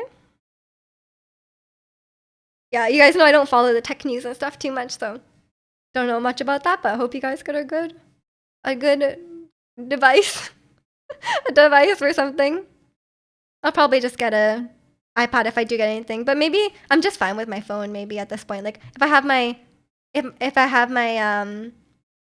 PC and I have my phone, maybe it's okay. Um, my apartment is very small right now, so it's like I'm never more than like 10 steps away from my computer or TV. So it might not be necessary to have an iPad, but maybe in the future, maybe an iPad will be nice. Your homegirl's so hyped for the new Singles Inferno season, but I've never seen it. Might have to binge it. I've never watched Singles Inferno. I'm not a reality show. I'm not a reality show person. I look like I'm in the mood for shape-based joke. Ted Lasso reference. I remember that. Some of their jokes are so funny. They do really good comedy. For me, I like a good callback joke. I like a good callback joke. I like a good like left turn joke where it's kind of like bizarre out of nowhere, or if it just keeps getting more bizarre. I think that's funny. But I think a callback joke usually gets me. But there's some things that were just really funny. The Physical 100 kind of changed it for me. Yeah, I like Physical 100 a lot. I guess that is a reality show. Is it a variety show? Reality show? I guess it is a game show. It's a game show. I feel like I don't know, the romance ones. I don't know if I could get into it. I have no idea.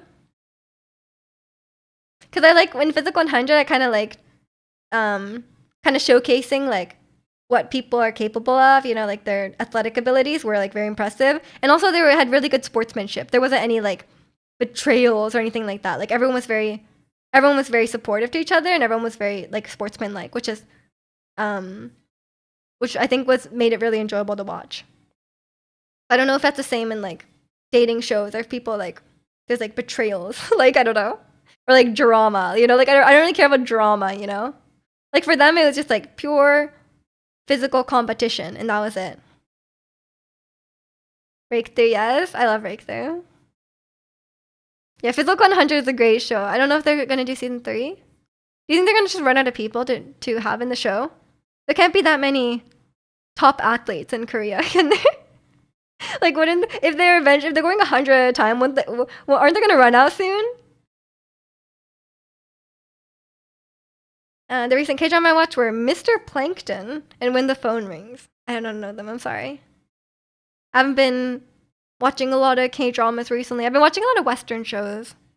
There's some really good Western shows these days. I think for me with K-dramas, like I'll watch like ones where people are like, "Oh, this sounds really really good," like a really good show, or a lot of times really good movies. Like there are a lot of really good Korean movies.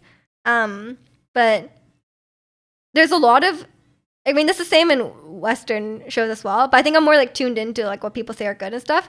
There's a lot of like slop, right? Like in K-drama, there's so much slop. Especially there's just like a lot of like ones that just like will just, you know, like kind of it's a very like a trope, you know. So it's kind of hard. Like I think when I've watched a lot of K-dramas that are like kind of mid, so it's like when there's a really good one, they're really good, but there's a lot of ones that are just kind of like, it's okay. The actual top athletes are presumably busy competing on the world stage rather than going on a game show. Yeah, they don't actually have the top athletes. Yeah, it's more like the top, like, it's more like people who are like a bit retired or influencers, bodybuilders, stuff like that. Boys Over Flowers, Chef's Kiss. That's an old one, man. When you go back and watch the old ones, though, sometimes they don't hold up. Especially the way they portray some of the male leads are like, what are you doing? Like, why are you so mean? Like, why are you like this? I never watched the Korean Boys Over Flowers, so I only watched the Japanese one as a kid. Miju's like Songjio. She's always late. I'm always like I also live under a rock for real. Gio, not that Gio. Gio from Running Man. Have you seen Squid Game season 2? Not yet. Not yet. I will get around to it. I love Squid Game season 1 though. Waiting on the next Alice in Borderland. I don't think I'll watch it. I'm sorry. You know how I feel about it. Like, I don't know. Like season 1 was okay, but then like I was watching season 2, I was like, I don't know. It's I think it's too like anime for me because I know it's a manga live action, and you can really tell that it's a manga live action. You know. And I think in Squid Game, I know a lot of people were like comparing Squid Game and Alice in Borderland, but I don't think they're very similar at all. Like they obviously have like death games, but Squid Game is very, very like character focused, and they focus more on the like the characters and stuff like that, and then the like the economics, not economics, but you know what I mean, like the financial aspect, stuff like that. I thought you tricked Mija into being a weeb, the live action. I know, but when the live action is like too anime, it's like jarring. You know, like they're live action people, but they act like anime characters and they speak like anime characters, and it's like I feel like it doesn't work. I feel like it's jarring. I don't know. I'm not a fan of when they do that. Like in that situation, I think I'd rather watch the anime. You know, like if they made like an Alice in Borderland anime, I think that would actually work better. Because it's like too ridiculous when you're watching it live action because you have like a lower suspension of disbelief. But like a show like, for example, like I watched the Erased live action, and that one was quite enjoyable. It wasn't like perfect by any means, but that one I think translated quite well to live action because it's already quite like drama-y, you know. So it works quite well in live action. I watched it with my mom and she liked it too.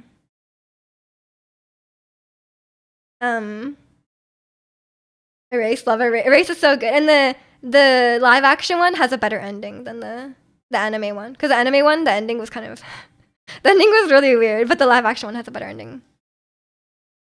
You didn't enjoy it anyways. You felt what you say, but I guess as a low-key weeb, didn't mind that much. Yeah, for me it was just like maybe it's also because like I was watching it like understanding the Japanese, and like it wasn't like that probably plays into it because I could tell like there's also the layer of like kind of understanding what they're saying and how like understanding that the way they're speaking is really weird. Like they all speak really weirdly in a very anime kind of way, so that probably also plays into it as well. But also it was very outlandish. Like I understand they're in like a I understand they're in like a fantasy world, but like especially like, I can't remember too much, but like at the end, that girl, okay, I won't spoil anything, but there was a girl who got shot, right, with a machine gun. She got shot many times with a machine gun. She survived like 6 hours and she dragged herself across the entire city. I was like, girl, are you okay? Like, how are you alive? That's crazy. Stuff like that. I was like, what is happening? Terminator, yeah, I don't know. What was your last K-drama business proposal? I don't know. That's a good question. What was my last K-drama? But business proposal was good. But I have no idea. I have to watch. I don't know. I don't know what I'll watch next. Hotel de Luna. I know. I watched that like way before business proposal. Welcome in, Star. Hope you're doing well today. Your last K-drama was Extraordinary Attorney Woo. You liked it, right? You enjoyed it? I haven't watched that one yet. I don't know. I think I might have watched Itaewon Class after, but I didn't like it that much. And no offense to Chicano. I know Chicano really likes that one. I probably watched something after that. I just can't remember. I think I tried to watch. A lot of people were recommending. I think it's called Her Private Life with Park Min Young. who's beautiful, by the way. But people were recommending it because they have like a mature relationship. Like they're like it's like there's not like a lot of like unnecessary drama in their relationship. There's not like those weird things going on. And they kind of just like are very honest and mature, and like they have conversations about their feelings, like normal stuff. And the male lead isn't like grabbing her wrist and like dragging her around and like threatening her career, stuff like that. Normal male lead things. And so people are recommending it because of that. But then they didn't have the tropes in the relationship, but they had the tropes like they had like a weird like childhood connection. He had like a long lost mother. Like I was like, okay, at that point it was getting like too much. I was like, okay, you guys, it's a bit, it's too many tropes at that point. It was pretty alright. I had some odd traits to them, but overall it was quite watchable. Quite watchable. High praise. High praise. The last K-drama you watched is Hierarchy. What is that about? But yeah, there's definitely some there's a lot of K-drama. I think that's another issue that I have. There's so many K-drama tropes that I really dislike, especially around the male lead. There's so many male leads that are like such jerks, borderline abusive, borderline stalker, borderline like really weird. And then they're like, "Oh, that's romantic." Like I'm like, "No, it's not romantic." Like he's like verbally abusing you. That is not romantic. It's like it's crazy. The last second name is Crash Landing on You. Maybe eat the one class. Nice, nice. The Heirs, but that's different from the Hierarchy. It's Okay Not to Be Okay is a good one. Oh yeah, I've heard about that one. Like rich kids in a private school. Classic, classic. I think I tried watching Sky Castle, but I never finished it. That's also a very well-known one about like rich kids, private school, about the insane academic stuff in Korea, like the pressure the kids go under, stuff like that.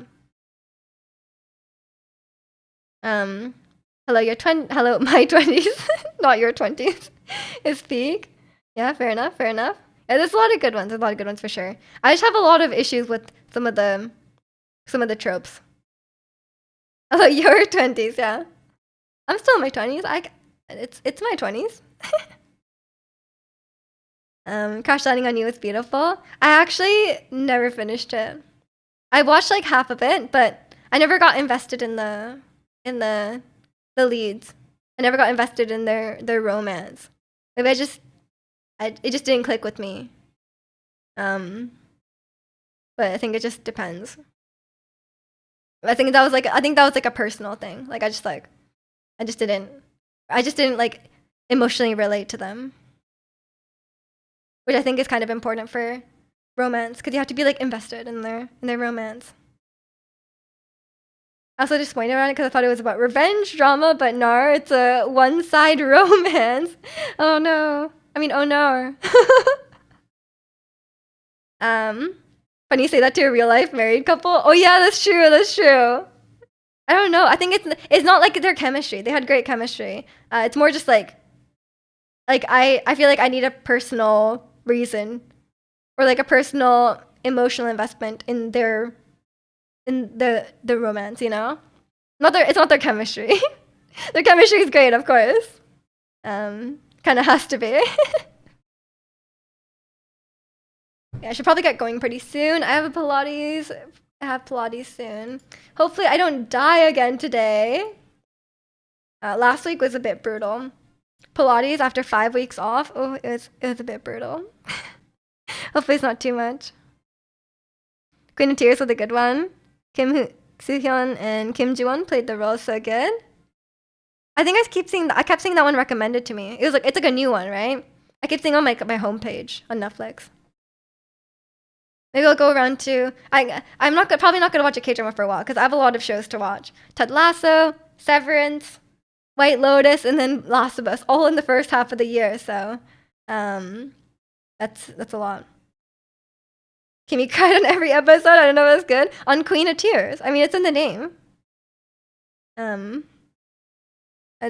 some shows are just like that. I think I'm gonna cry on every episode on The Last of Us season 2. Like I think I'm just gonna cry every episode. That's just how it works. I think the show like that is good. It finished. Okay.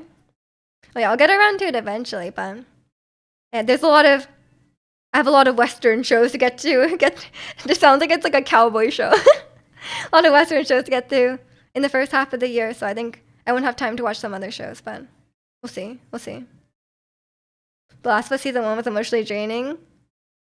No man, Last of Us season 1 is like gonna be 10% as draining as season 2. I assure you. I'm gonna watch a J drama called Chastity High. Interesting. Sounds interesting. And on June 2, that's true. Yeah, I do have to go. I don't want to be late to Pilates, but yeah, we'll definitely start we'll have our own discussion threads in Discord when The Last of Us comes out for sure. I'll watch Severance as well. I will drive safe. Thank you, Angel. It's not snowing here or it's icy here quite yet, so it's not too bad. But yeah, thanks for watching, everyone. Hope you all take care. If I don't see you for the rest of the weekend, but we'll be streaming tomorrow, same time, 9 a.m. Pacific. Join the Discord if you haven't already, because we'll get some Luca picks in there today, hopefully. But yeah, thanks for watching, everyone, and I'll see you all later. Bye.